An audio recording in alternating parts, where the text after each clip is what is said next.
One belt one road, এটা হচ্ছে OBOR শর্টে দিয়েছে, ফুল ফর্মটা হচ্ছে one belt one road. The OBOR a Chinese initiative includes, কি বলছে দেখো কি কি ইনক্লুড করছে এই OBOR। এটা হচ্ছে কালচারাল কোলাবোরেশনস হবে, ইকোনমিক কোলাবোরেশনস হবে, ঠিক আছে। মানে সাংস্কৃতিক একটা হচ্ছে বলতে পারো যে এক প্রকার মেলবন্ধন, এবং হচ্ছে অর্থনৈতিক বলতে পারো কোলাবোরেশন বা মেলবন্ধন বা সহযোগিতাও বলতে পারো তোমরা, ঠিক আছে। তো এটা অর্থনৈতিক সহযোগিতা, অর্থাৎ তো এটার মধ্যে দিয়ে বেসিক্যালি আমরা দেখতে পাবো যে চায়না একটা একটা সিঙ্গেল রোড তৈরি করার চেষ্টা করছে। একটা বেল্টেই বলতে পারো যে একটা সিঙ্গেল রোড তৈরি করার চেষ্টা করছে, এবং সেই বেল্টটাকে একটা পুরনো বেসিক্যালি একটা তাদের রোড ছিল, তো সেই রোডটাকে তারা আবার রিভাইভ করার চেষ্টা করছে, এবং এই রোডটাকে বেসিক্যালি আমরা দেখতে পাবো যে আফ্রিকা থেকে শুরু করে তারা একেবারে এশিয়া থেকে শুরু করে তারা আফ্রিকা ইউরোপ পর্যন্ত সেটাকে কিন্তু এক্সপোর্ট করার চেষ্টা করছে। এবং এটার জন্য তারা বেসিক্যালি যে বিভিন্ন দেশ এশিয়া আফ্রিকা এবং ইউরোপের বিভিন্ন দেশকে তারা হচ্ছে কিন্তু একটা সিঙ্গেল আমব্রেলা তলায় নিয়ে আসার চেষ্টা করছে, এবং তাদের সেখানকার দেশের সরকারের সাথে তারা কোলাবোরেশন করে বেসিক্যালি চেষ্টা করছে যে সেখানে একটা রোড তৈরি করার। এবং এতে করে বেসিক্যালি তারা যেটা করবে সেটা হচ্ছে যে চায়না এতে করে তার নিজেদের অর্থনৈতিক যে বলতে পারো যে বা যে সমস্ত তার যে প্রোডাক্ট গুলো আছে সেই সমস্ত প্রোডাক্ট গুলো ওই সমস্ত দেশে বিক্রি করাটা তার যেমন অনেকটা ইজি হয়ে যাবে, তেমনি ওই সমস্ত দেশে যে সমস্ত প্রোডাক্ট গুলো হয়তো খুব সস্তায় পাওয়া যাবে সেগুলো নিয়ে আসাটাও তাদের জন্য খুব ইজি হয়ে যাবে। নট অনলি দ্যাট, এইরকম ভাবে প্যারালালি আমরা দেখতে পাবো যে প্রত্যেকটা দেশের সঙ্গে প্রত্যেকটা দেশের একটা একটা একটা একটা মেলবন্ধন ঘটানোর চেষ্টা করবে।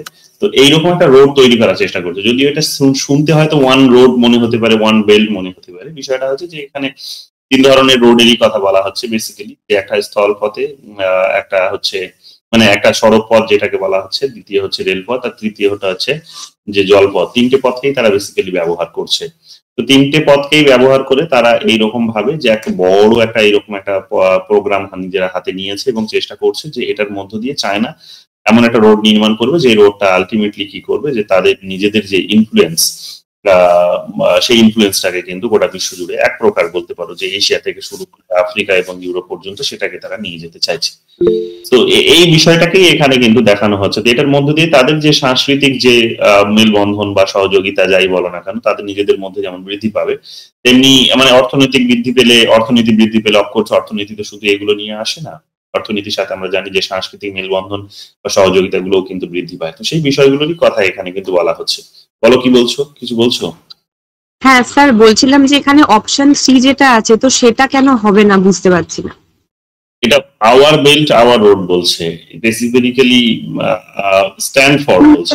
স্ট্যান্ডস ফর মানে বেসিক্যালি সেটা মানে এই শব্দটিকে এক্সটেন্ড করার চেষ্টা করছে, যেটাকে বলা হয় যে ফুল ফর্মটিকে ডিনোট করতে, কিন্তু ফুল ফর্মটা কিন্তু ও ফর আওয়ার নয়, ও ফর ওয়ান। তো ও ফর ওয়ান যেহেতু, সেই কারণে এটা কিন্তু আওয়ারটা হবে না, ঠিক আছে। এগুলো একটু মাথায় রেখো, যে চলে আসবো তাহলে এরপর। দ্বিতীয় হচ্ছে যে সেকেন্ড কোয়েশ্চেনটা দেখো, in which of the following system China is very cautious about the future harm to its nation's goal by artificial intelligence? তো কারেন্ট অ্যাফেয়ার্স এর কোয়েশ্চেনস, এটা কারেন্ট অ্যাফেয়ার্স পড়াতে গিয়ে তোমাদের আমি দিয়েছিলাম, দা হিন্দু থেকে এই কোয়েশ্চেনসটা ছিল। বলছে কি দেখো, in which of the following system China is very cautious about the future harm to its nation's goal by artificial intelligence? তো এটা হচ্ছে সোশ্যাল এবং economic. China basically artificial intelligence নিজেও ডেভেলপ করেছে এবং খুবই প্রোগ্রেস করতে পেরেছে, এবং তারা যতটা প্রোগ্রেস করতে পেরেছে, যেমন তোমরা এখন ডিপসেক বা ডিপসেক বলে বোধহয় একটা ইয়ে বেরিয়েছে, তাদের একটা আর্টিফিশিয়াল ডেভেলপমেন্ট হয়েছে কিছু একটা কোম্পানি আর কি, বেসিক্যালি আর্টিফিশিয়াল ইন্টেলিজেন্স। তো সেখানে আর্টিফিশিয়াল ইন্টেলিজেন্সকে যেভাবে ডেভেলপ করা হয়েছে, আমরা চ্যাট জিপিটি বা অন্যান্য গুগলের যে সমস্ত আর্টিফিশিয়াল ইন্টেলিজেন্স গুলো ব্যবহার করছি বা মাইক্রোসফটের ব্যবহার করছি, সেগুলো এতটা কিন্তু স্ট্রং নয়। অর্থাৎ এবং ইউরোপ আমেরিকার বিভিন্ন কোম্পানিজ গুলো এগুলো স্বীকার করেছে, রাষ্ট্রপ্রধানরাও স্বীকার করেছে যে চায়নার যে আর্টিফিশিয়াল ইন্টেলিজেন্স সেটা এতটা স্ট্রং নয়। সেটা তো গেল এখন লেটেস্ট ডেভেলপমেন্ট, লেটেস্ট একটা কনফ্লিক্ট বলতে পারো। এটার শুরু থেকেই আমরা দেখে আসছি যে চায়না কিন্তু ভীষণ ভাবে একাই, এবং বলবো না খুব মানে এখানে মানে এটা বলাটা ভুল হবে না যে সে মানে একাই করছে, একাই করেনি, না একাই করেছে। যে একাই সে নিজে ইনিশিয়েটিভ নিয়ে যেভাবে আর্টিফিশিয়াল ইন্টেলিজেন্সকে ডেভেলপ করেছে, সেটা কিন্তু ইউরোপ এবং আমেরিকার অন্যান্য দেশগুলো বা আমেরিকা ইটসেলফ সেটা কিন্তু এত জলদি রিয়েলাইজ করতে পারেনি, এতটা ডেভেলপমেন্ট তারা ইনশিওর করতে পারেনি। এরা লকডাউনের পিরিয়ডে দেখবে একটা অর্গানাইজেশন তৈরি হয়েছিল, যদি ইন্ডিয়া সেই অর্গানাইজেশনের পার্ট, তো সেই অর্গানাইজেশনের নামটা আমি এই মুহূর্তে ভুলছি। সেই অর্গানাইজেশন যখন তৈরি করা হয়েছিল তখন এটা বলা হয়েছিল, তাদের ভাবনাই ছিল এই রকমের যে ওই অর্গানাইজেশনটা বেসিক্যালি তৈরি করা হয়েছে two counter the Chinese development on artificial intelligence. যে চায়না যেভাবে একাই উদ্যোগ নিয়ে আর্টিফিশিয়াল ইন্টেলিজেন্সকে যেই লেভেলে নিয়ে গেছে বা যাওয়ার চেষ্টা করছে, সেখানে কোনো একটা দেশের পক্ষে সেটা কন্ট্রোল করাটা পসিবল নয়। সেই কারণে সেই সময় দেখতে পাওয়া যাবে যে ইউরোপের কিছু ছোট ছোট কিছু দেশ এবং বড় কিছু দেশ অফকোর্স তার মধ্যে আছে, এবং এশিয়া এবং আমেরিকা, এশিয়ার কিছু দেশ এবং অফকোর্স আমেরিকা গুরুত্বপূর্ণ ইনিশিয়েটিভ নিয়েছিল যে একটা তারা কমন অর্গানাইজেশন তৈরি করেছিল। সেই অর্গানাইজেশনটি বেসিক্যালি তারা কাজ করবে সেটা হচ্ছে চায়নার এই আর্টিফিশিয়াল ইন্টেলিজেন্স একটা কাউন্টার একটা ডেভেলপমেন্ট ইনশিওর করবে। তো একদিকে যখন এতগুলো দেশ তারা চায়নাকে কাউন্টার করার চেষ্টার জন্য চেষ্টা করছে, তখন এটা পরিষ্কার বুঝে নাও যে চায়না তার আর্টিফিশিয়াল ইন্টেলিজেন্স অনেকটাই ডেভেলপ করেছে, যেটা অনেকটা পরে বলতে পারো এসে যে ইউরোপ, আমেরিকা এবং এশিয়ার অন্যান্য দেশগুলো, ইমার্জিং কান্ট্রিজ গুলো তারা কিন্তু রিয়েলাইজ করছে। তো এগুলো আমাদেরকে মাথায় রাখতে হবে যে চায়না তার নিজের দেশে আর্টিফিশিয়াল ইন্টেলিজেন্সকে ডেভেলপ করলেও তার অর্থনৈতিক এবং সামাজিক যে সমস্ত উন্নতি বা যে সমস্ত আসপেক্ট গুলো আছে বা সেক্টরস গুলো আছে সেগুলো সম্পর্কে তারা কিন্তু ভীষণ সচেতন। তারা কোনো রকম ভাবে চায় না যে সেখানে তাদের সামাজিক একটা বড় পরিবর্তন আসুক বা অর্থনৈতিক একটা বড় পরিবর্তন আসুক এবং সেটা আলটিমেটলি সমাজের মধ্যে একটা বড় পরিবর্তন সংঘটিত করুক, সেটা হচ্ছে একটা ইনফ্লুয়েন্স হিসেবে কিংবা ইম্প্যাক্ট হিসেবে কিংবা ইন্ডিপেন্ডেন্টলি। তো এরা তারা চায় না, তারা এই কারণে আর্টিফিশিয়াল ইন্টেলিজেন্স তৈরি করার সময় খুব ভালোভাবে এই সামাজিক এবং অর্থনৈতিক আসপেক্ট গুলোকে খুব গুরুত্ব দিয়েছে এবং তারা চেষ্টা করেছে যে ওটাকে অ্যাজ ইট ইজ রেখে দিয়ে বা বলতে পারো যে একেবারে তাদের নিজেদের দেশের যে সোশ্যাল এবং ইকোনমিক ভ্যালু সিস্টেম আছে সেটাকে অ্যাজ ইট ইজ রেখে দিয়ে আর্টিফিশিয়াল ইন্টেলিজেন্সকে একটা গ্রোথ করানো।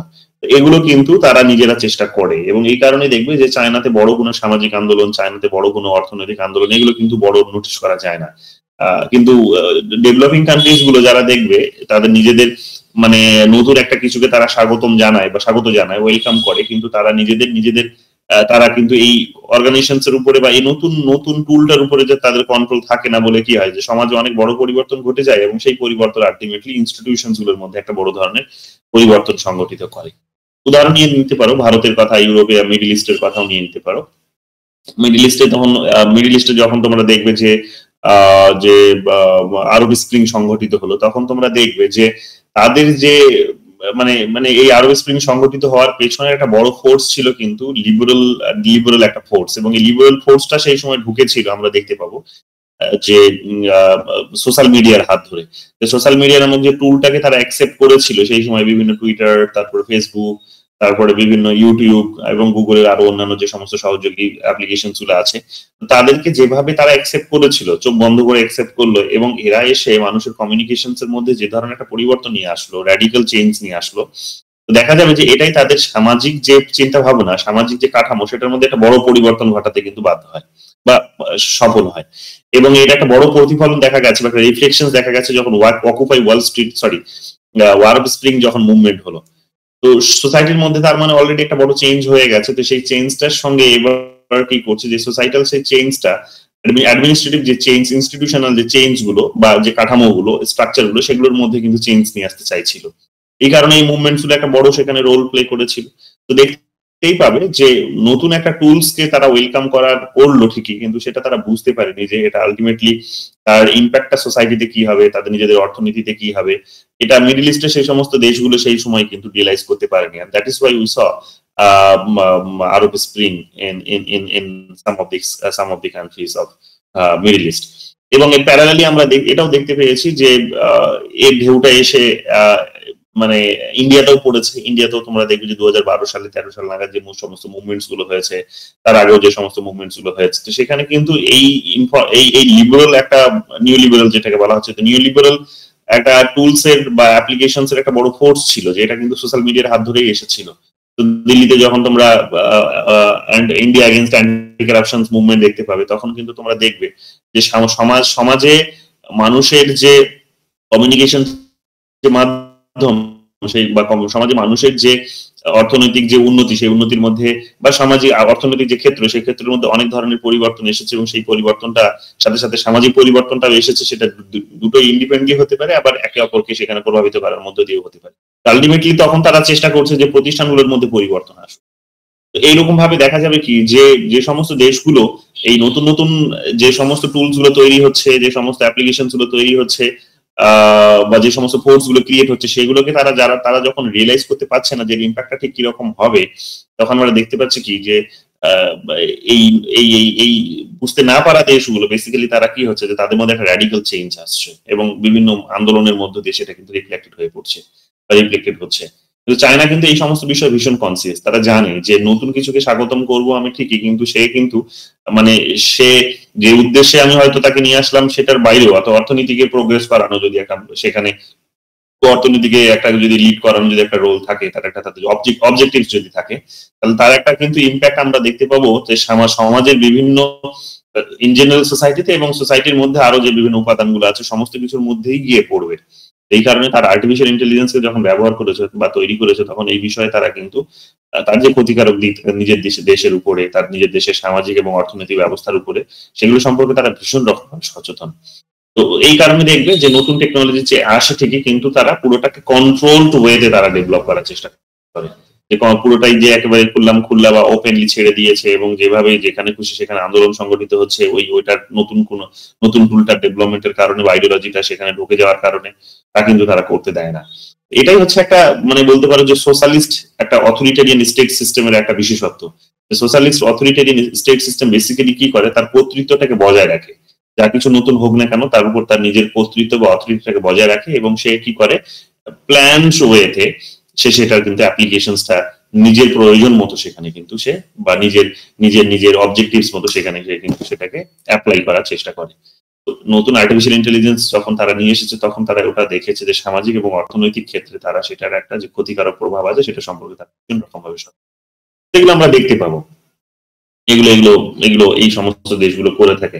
বেসিক্যালি উন্নত দেশগুলো, বিশেষ করে আমেরিকা, চায়না, রাশিয়ার মতো দেশগুলো এই সমস্ত বিষয়ে নিজেদের অথরিটেরিয়ান কন্ট্রোলটা রাখতে পারে, কিন্তু অন্যান্য দেশগুলো যাদের নিজেদের পলিটিক্যাল সিস্টেম এতটা স্ট্রং নয়, এলিটসরা এতটা কিন্তু ইন্ডিপেন্ডেন্টলি রোল প্লে করতে পারে না, ইকোনমিক কন্ডিশনস একটা বড় মানে ইন্ডিপেন্ডেন্ট পজিশনে নেই compare to other global economic force.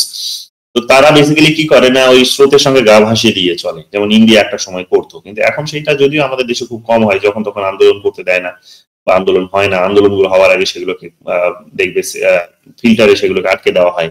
এগুলো আমরা হয়তো চোখেও দেখতে পাই না, ওগুলো দেখবো ওপেনলি বসে দেখবে মানে টপ লেভেলে সেগুলোকে ডিসাইড করা, টপ লেভেলে এই সমস্ত ফাংশনস গুলোকে কন্ট্রোলে রাখা হয় বা ফাংশনস গুলো নজরে থাকে তাদের। যাই হোক, এগুলো তো আমরা এখানে নোটিশ করে থাকবে। 3 নম্বর দেখো কি বলছে। 3 নম্বর বলছে the first president of the republic of China was, তো এটা হচ্ছে Sun Yatsen, first republic of China. মানে এটা তোমরা ধরে নাও যে ইয়ের কথা বলছে, যে তাইওয়ানের কথা বলছে সান ইয়াতসেন, ঠিক আছে। সেই সময় যে রিপাবলিক অফ চায়না বলে কনসিডার হতো সেটার কথা বলা হচ্ছে। তো সান ইয়াতসেন সেই সময় কিন্তু প্রথম মানে ইয়ে ছিলেন, প্রেসিডেন্ট ছিলেন।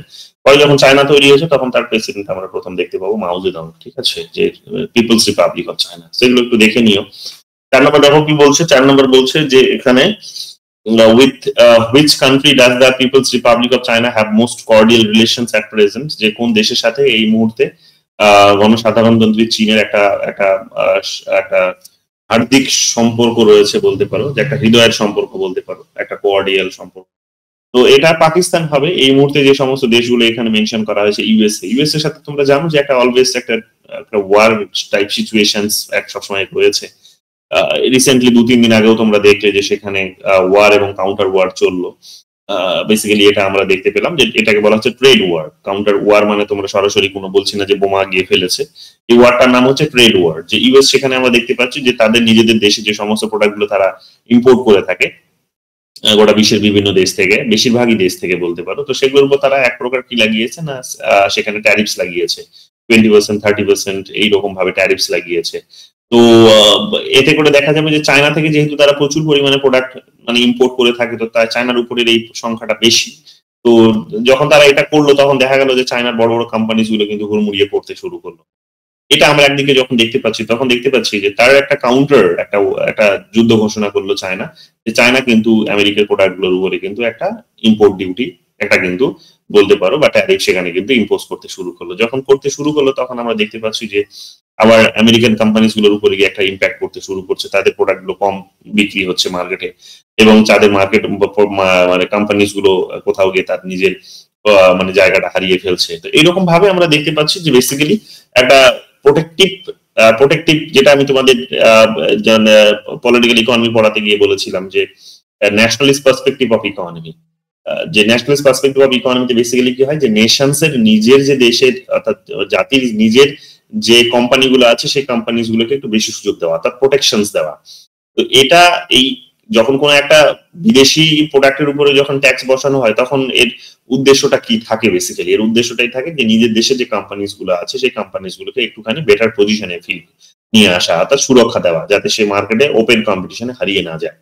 ইউএস যখন সে চায়নার সাথে কম্পিট করতে পারছে না বা বিশ্বের অন্যান্য কান্ট্রিজ গুলোর উপর সঙ্গে যখন কম্পিট করতে পারছে না তখন সে এইগুলো করতে বাধ্য হচ্ছে। কিন্তু আমরা দেখলাম যে না, তারাও কিন্তু চায়নাও এটা কিন্তু করলো, এবং নট অনলি চায়না বাট এর প্যারালালি আমরা দেখতে পাবো মেক্সিকো এবং কানাডাও কিন্তু এই একই কাজ করলো, যে মেক্সিকো এবং কানাডার উপরেও যেহেতু তারা এটা করেছে ডোনাল্ড ট্রাম্প পাওয়ারে আসার পর, এই জাস্ট কিছুদিনের কথা। তো এখন মেক্সিকো আর কানাডাও দেখবে 3-4 দিন আগে এই একই কাজ করেছে কানাডা আমেরিকান প্রোডাক্ট গুলোর উপরে। যখন তারা করেছে তখনই দেখবে যে আমেরিকান এক বড় কয়েকটি কোম্পানি, বিশেষ করে গাড়ির কোম্পানি গুলো সেখানে একটা লসের মুখে পড়ে গেছে, তাদের শেয়ার কিন্তু সেখানে কমতে শুরু করেছে এবং তাদের আমরা দেখতে পাবো ওভারঅল একটা ডিক্লাইন দেখা যাচ্ছে। তো অমনি আবার দেখা গেল যে ইউএস তখন কিন্তু তার নিজের যে ডিসিশনস, যে তারা আমেরিকা এবং মেক্সিকো এবং কানাডার উপর যে স্যাংশনস বসাবে সেটা কিন্তু হোল্ড করে দিল, যে তারা কিন্তু বলছে যে না, এটা তারা এখন ধীরে সুস্থে বুঝে শুনে করবে। তো যতটা গাজোয়ারি তারা করছিল ততটা গাজোয়ারি তাদের কিন্তু এক প্রকার বলতে পারো টিকলো না। তো ডোনাল্ড ট্রাম্প অনেক কথাই ইলেকশনের সময় বলেছিলেন, কিন্তু বাস্তবের মাটিতে যখন ওগুলো করতে যাচ্ছেন তখন ঠেলাটা পাচ্ছেন তিনি, এক প্রকার টের পাচ্ছেন যে এগুলো ইন্ডিপেন্ডেন্টলি করাও এতটা শক্তি মানে এত সহজ নয়।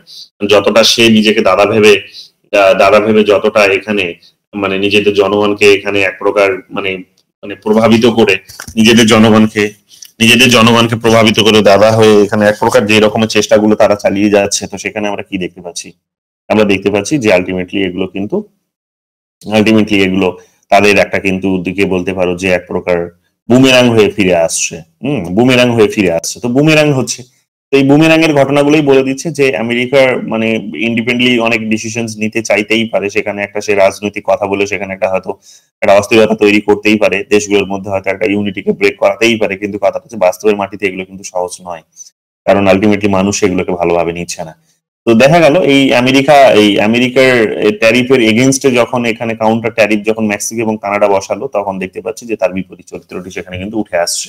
এই সমস্ত বিষয়গুলো মাথায় রেখো তো কাজে এখানে তো চায়না তো হবে, ইউএস তো হবেই না, পাকিস্তান হবে। তার কারণ পাকিস্তান তোমরা জানো যে পাকিস্তান হচ্ছে আমাদের মানে কি বলবো যে প্রতিবেশী দেশ, আমাদের মূল ভূখণ্ড থেকেই যার জন্ম হয়েছে, এবং তোমরা জানো যে ভারতের একটা মানে এক প্রকার মানে শুরু থেকেই শত্রু হিসেবেই তার পরিচয়। এবং চায়না যেহেতু মানে ইন্ডিয়াকে একটা প্রেসারে রাখতে চায়, যেহেতু তার সঙ্গে তার সরাসরি মানে আমাদের যেহেতু চায়নার সঙ্গে সরাসরি এখানে বর্ডার কনফ্লিক্ট আছে, আমাদের যেহেতু এখানে মানে war conflict trade related conflict যেহেতু এখানে আছে, সাউথ ইস্ট এশিয়ার মধ্যে যেহেতু একটা ইনফ্লুয়েন্সকে মানে কি বলবো যে ইনফ্লুয়েন্স সেখানে মানে স্প্রেড করার একটা বিষয় যেহেতু কাজ করছে, তো সব মিলিয়ে মিশিয়ে দেখা যাবে যে চায়না যে ইন্ডিয়া সেখানে গ্রো করুক, যেহেতু চায়না সে গ্রো করুক, স্বাভাবিকভাবে ইন্ডিয়াকে প্রেসারে রাখতে হলে তাকে কি করতে হবে, তার শত্রুর সাথে হাত মেলাতে হবে। তাহলে শত্রু সে মিত্র হবে, কনসেপ্টটা যেটা আমরা কৌটিল্যতে পড়েছি, যেটা পরবর্তীকালে সুভাষচন্দ্র বসু বলেছিলেন। তো শত্রু তার মিত্র হয়ে গেছে, তুমি এই মিত্র অর্থাৎ চায়না পাকিস্তান, তো পাকিস্তানকে সে সমস্ত রকম ভাবে সে কি করছে, এই কারণে বিভিন্ন ধরনের অস্ত্র দিয়ে বা অর্থনৈতিক সাহায্য সহযোগিতা দিয়ে সমস্ত রকম ভাবে চেষ্টা করছে যাতে এখানে তাকে সজীব রাখার, তাকে তার গ্রোথটিকে বজায় রাখার চেষ্টা করছে, তার সিকিউরিটিকে ইনশিওর করার চেষ্টা করছে, এবং ডিফেন্সিভ সিস্টেমটিকে বিশেষভাবে তার কিন্তু স্ট্রং রাখার চেষ্টা করছে, যেটা আমাদের জন্য কিন্তু আবার একটা মানে ক্ষতির জায়গা। তো এই কারণে দেখবে যে ইন্ডিয়াকে কাউন্টার করতে গিয়ে সে সব থেকে ক্লোজ হয়ে গেছে এই রিজিয়নের মধ্যে, যদি বলো সাউথ এশিয়ান রিজিয়নের মধ্যে, তাহলে সে কিন্তু পাকিস্তান। গ্লোবালি যদি বলো, তারপরেও গ্লোবালি বললেও দেখবে যে খুব ক্লোজ হচ্ছে কিন্তু পাকিস্তান, অর্থাৎ এই যে সমস্ত দেশগুলো এখানে দিয়েছে সেই নিরিখে আমরা বলতে পারি। বাংলাদেশ হবে না, কিন্তু বাংলাদেশে রিসেন্টলি তাদের ইকোনমিক গ্রোথ যেভাবে বৃদ্ধি পাচ্ছে, ইকোনমিক যে সমস্ত তাদের অ্যাক্টিভিটিস গুলো বৃদ্ধি পাচ্ছে, তো সেগুলো এবং বিশেষ করে নতুন যে ডেভেলপমেন্ট আমরা দেখলাম যে জুলাই মুভমেন্ট যেটা হয়ে গেল, তো সেই জুলাই মুভমেন্টের পরে যে নতুন ডেভেলপমেন্ট দেখতে পাচ্ছি, তো সেখানে দেখা যাচ্ছে যে চায়না একটা বেটার পজিশনে আছে, মানে আগের তুলনায় আরো তারা একটা বেটার পজিশনে আছে। কারণ আগে মানে আগের সরকারের অনেক এলিটরাই চাইছিল, আগের সরকারের অনেক এলিটরাই চাইছিল, নতুন উদীয়মান যে সমস্ত এলিটরা তাদের দেশে, তারা চাইছিল যে সেখানে তারা একটা আরো অনেক বেশি ফেয়ারলি, আরো অনেক বেশি কম্পিটিটিভ ওয়েতে তারা গিয়ে বিজনেস করুক। বাট যেহেতু সেখানে তাদের লিডার, তাদের তাদের প্রধানমন্ত্রী শেখ হাসিনা, যেহেতু একটা একটা বলতে পারো যে একটা একটা একটা একটা বন্ধুত্বপূর্ণ সম্পর্ক, ব্যক্তিগত লেভেলে যেহেতু একটা বন্ধুত্বপূর্ণ সম্পর্ক ভারতের সঙ্গে ছিল, এবং যে কোনো পার্টি নিরিখেই বলতে পারো এটা, যে ভারতে যে কোনো পলিটিক্যাল পার্টি আসুক না কেন, যে কোনো মতাদর্শের পার্টি আসুক না কেন, ভারতের সঙ্গে একটা ভালো সম্পর্ক ছিল। তো যেহেতু ভারতের সঙ্গে একটা ভালো সম্পর্ক ছিল এবং তাদের ওই অ্যাটলিস্ট মানে শেখ হাসিনা পর্যন্ত আছে, তো ব্যাপারটা আমরা দেখতে পাবো কি যে চায়না খুব একটা বেশি কিন্তু বাংলাদেশের ক্লোজ আসতে পারেনি, কিন্তু এই মুহূর্তে একটুখানি তারা ফেভার পাচ্ছে। হ্যাঁ, তবে আমরা বলবো না যে এটা এই যে ফেভারটা তারা বাংলাদেশে পাচ্ছে এটা তাদেরকে পাকিস্তানের থেকে অত্যধিক বেশি ভালো বন্ধু বানিয়ে দিয়েছে। হ্যাঁ, পাকিস্তান তার এই সমস্ত দেশগুলো যেগুলো এখানে অপশনে দেওয়া হয়েছে, তো সেই নিরিখে আমরা বলতে পারি পাকিস্তান তার খুবই ক্লোজ।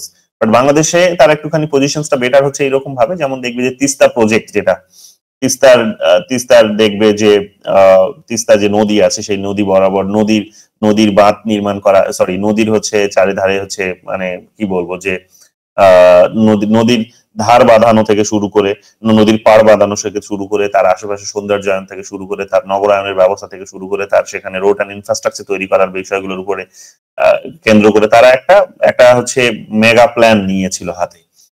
দীর্ঘদিন ধরে এই প্ল্যানটা কনসিডারেশনে ছিল, যে শেখ হাসিনা এই প্ল্যানটা মানে দুজনের কাছেই সেখানে টেন্ডার চেয়েছে বলতে পারে, এক প্রকার প্রপোজাল চেয়েছিল, যে একদিকে ইন্ডিয়া, একদিকে হচ্ছে পাকিস্তান, সরি ইন্ডিয়া এবং একদিকে চায়না। তো দুজনের কাছে প্রপোজাল ছিল, 1 বিলিয়নের একটা সেখানে প্রপোজাল তাদের ছিল। চায়না তাদের নিজেদের পরিকল্পনা জমা দিয়েছে, ইন্ডিয়াও সেখানে জমা দেওয়ার কথা ছিল, কিন্তু মাঝখানে আমরা দেখতে পাবো যে সেখানে আমরা দেখতে পাচ্ছি যে সেই নতুন সরকার মানে আসারে, এই অ্যাডভাইজারি গভর্নমেন্ট এখন পাওয়ারে আসারে দেখা যাচ্ছে যে তারা আর এই প্রজেক্টটি ইন্ডিয়াকে দিতে চাইছে না। এখন তারা অলরেডি তারা কিন্তু বাংলাদেশের সাথে কিন্তু সরি চায়নার সাথে তারা কিন্তু ডিল করে ফেলেছে। ডিল মানে একটা ইনিশিয়াল লেভেল আবার একটা তারা ফাইনাল একটা প্রপোজাল তৈরি করার জন্য তাদেরকে আমন্ত্রণ জানিয়েছে, এবং তারা প্রপোজালটা জমা দিলে মনে হচ্ছে 2026 সালের মধ্যে তারা এই প্রজেক্টটা চায়নার সাথেই করবে। এখন এটা কি শুধুমাত্র একটা ব্যক্তিগত লেভেলে এটা চর্চা হতো, মানে চায়নার এই প্রজেক্টটা, সরি বাংলাদেশের এই যে তিস্তা মহাপ্রকল্প যেটা, তো তিস্তার এই মহাপ্রকল্প মেগা প্রজেক্টটা কি শুধুমাত্র এই ব্যক্তিগত লেভেল বা ব্যক্তিগত লেভেলে একটা ভালো সম্পর্ক বলেই কি শুধু শেখ হাসিনা এটা ভারতের সাথে করতে চেয়েছিল? না, সেই রকম ব্যাপারটা নয়। এখানে একটা ডিপ্লোম্যাটিক রিলেশনসও আছে। ডিপ্লোম্যাটিক রিলেশনসটা ঠিক এইরকম, সেটা হচ্ছে যে তিস্তার জলটা তো আবার দেবে ভারতবর্ষই, যেটা নিয়ে এখনো কোনো সমাধান হচ্ছে না। তিস্তার জল তারা দীর্ঘদিন ধরে দাবি জানিয়ে আসছে ইন্ডিয়ার কাছে যে তারা যাতে চায়, তারা যাতে পায়। বাট ভারতের তরফ থেকে যেহেতু এখানকার বাংলাদেশ পশ্চিমবঙ্গের মুখ্যমন্ত্রী মমতা ব্যানার্জি যেহেতু দীর্ঘদিন ধরে এটা একটা বাধা সৃষ্টি করে আসছেন, তিনি যেহেতু একটা গুরুত্বপূর্ণ ফ্যাক্টর, যেহেতু পশ্চিমবঙ্গের একটা বড় মানে উত্তরবঙ্গের একটা বড় বেশ কতগুলি জেলা যেহেতু তিস্তার জল দ্বারা তাদের এগ্রিকালচারাল অ্যাক্টিভিটি যেহেতু প্রভাবিত হয়, তো সেই কারণে তিনি এগ্রি করছেন না যে না তিনি হচ্ছেন জল দেবেন বাংলাদেশকে। তো সেই কারণে এখন মনমোহন সিং একবার উদ্যোগ নিয়েছিলেন, যেখানে মমতা ব্যানার্জি গিয়ে বাধা দিয়েছেন বাংলাদেশে গিয়েই। আবার দেখবে নরেন্দ্র মোদী যখন পাওয়ারে আসেন তারপরে দেখবে মোটামুটি 17 সাল নাগাদ আবার একটা ইনিশিয়েটিভ নিয়েছিল, কিন্তু সেখানেও দেখবে সেখানে মমতা ব্যানার্জি আবার বাধা দিয়েছে। তো বারবার বাধা পাওয়ার ফলে দেখা যাচ্ছে তিস্তার জল পাওয়ার যে তাদের যে প্রত্যাশা সেটা কিন্তু পূরণ হচ্ছে না। সেন্ট্রাল গভর্নমেন্ট এক প্রকার রাজি, কিন্তু এখানকার রাজ্য সরকারের কারণে শুধুমাত্র সেই প্রজেক্টটা কিন্তু ফাইনাল হচ্ছে না।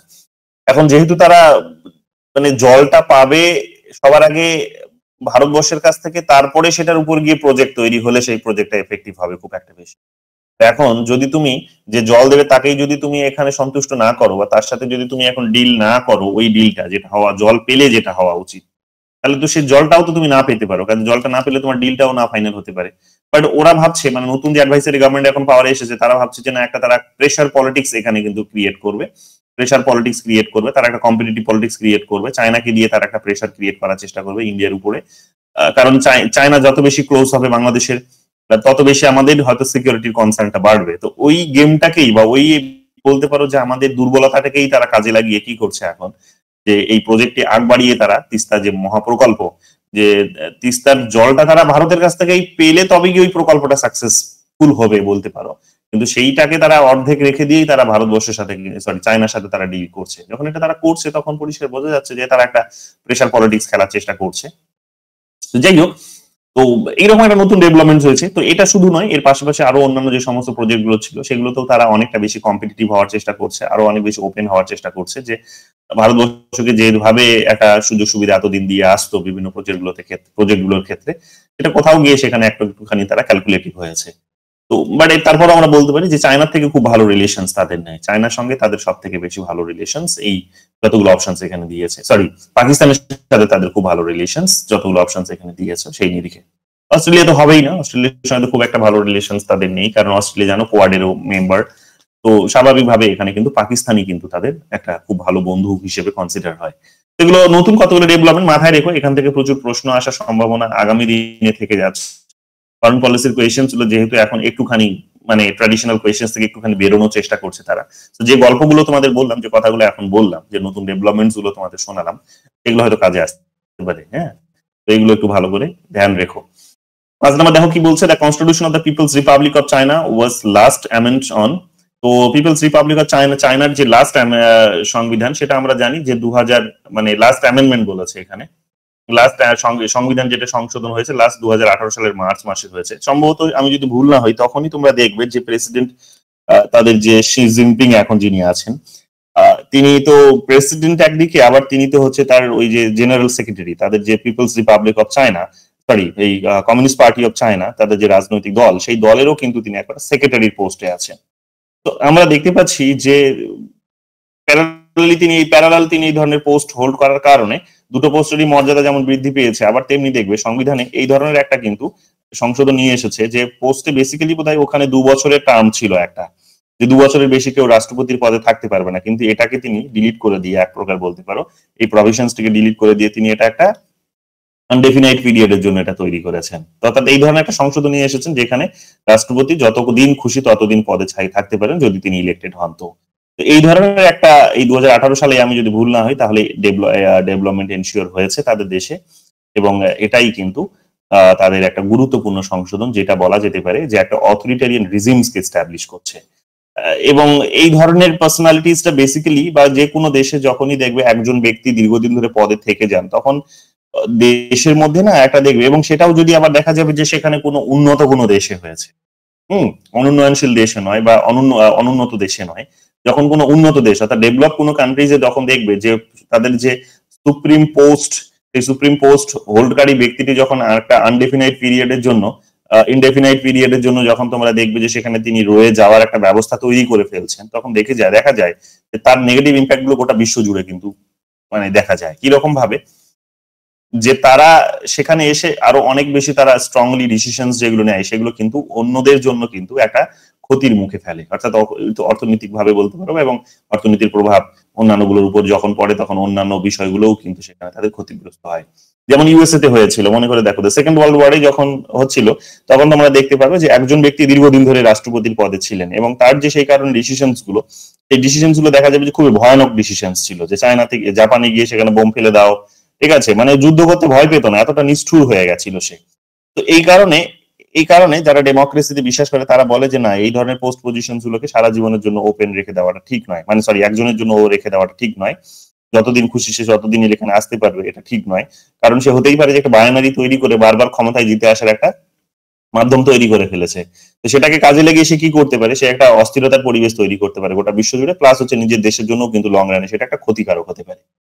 তো সেই কারণে তোমরা দেখবে যে এই মুহূর্তে যে গোটা বিশ্ব জুড়ে যে একটা অর্থনৈতিক যে প্রোগ্রেস তোমরা দেখতে পাচ্ছ, যে মানুষ যেভাবে ইকোনমিক্যালি ভাবছে, মানে এখনো তুমি দেখবে যে গ্রামের দিকে যদি একটুখানি যাও বা তোমাদের একটুখানি 50-60 বছর বয়স যে সমস্ত মানুষগুলো, তাদের সঙ্গে যদি একটু গল্প গুজব করো, তো তাদের ছোটবেলার কাহিনী বা আজ থেকে 15 বছরের আগের গল্প বা 20 বছর আগের গল্প বা 10 বছর আগের গল্পের মধ্যে এখনকার গল্পের কোনো মিল পাবে না। তারা দুটো হচ্ছে কিন্তু একটা সামাজিক অবস্থা, অর্থনৈতিক অবস্থার দিকে তারা কিন্তু ইঙ্গিত দেয়, যে আগে এই ধরনের অর্থনৈতিক কম্পিটিশন ছিল না, কিন্তু এখন এই জিনিসগুলো এসেছে তার কারণটা কি? অর্থাৎ মানুষের মধ্যে অর্থনৈতিক মূল্যবোধ গুলো বৃদ্ধি পেয়েছে, সামাজিক মূল্যবোধ গুলো, মানবিক মূল্যবোধ গুলো, হিউম্যান রিলেশনস এর যে মূল্যবোধ গুলো সেগুলো কিন্তু অনেকটা ডিক্লাইন ঘটেছে।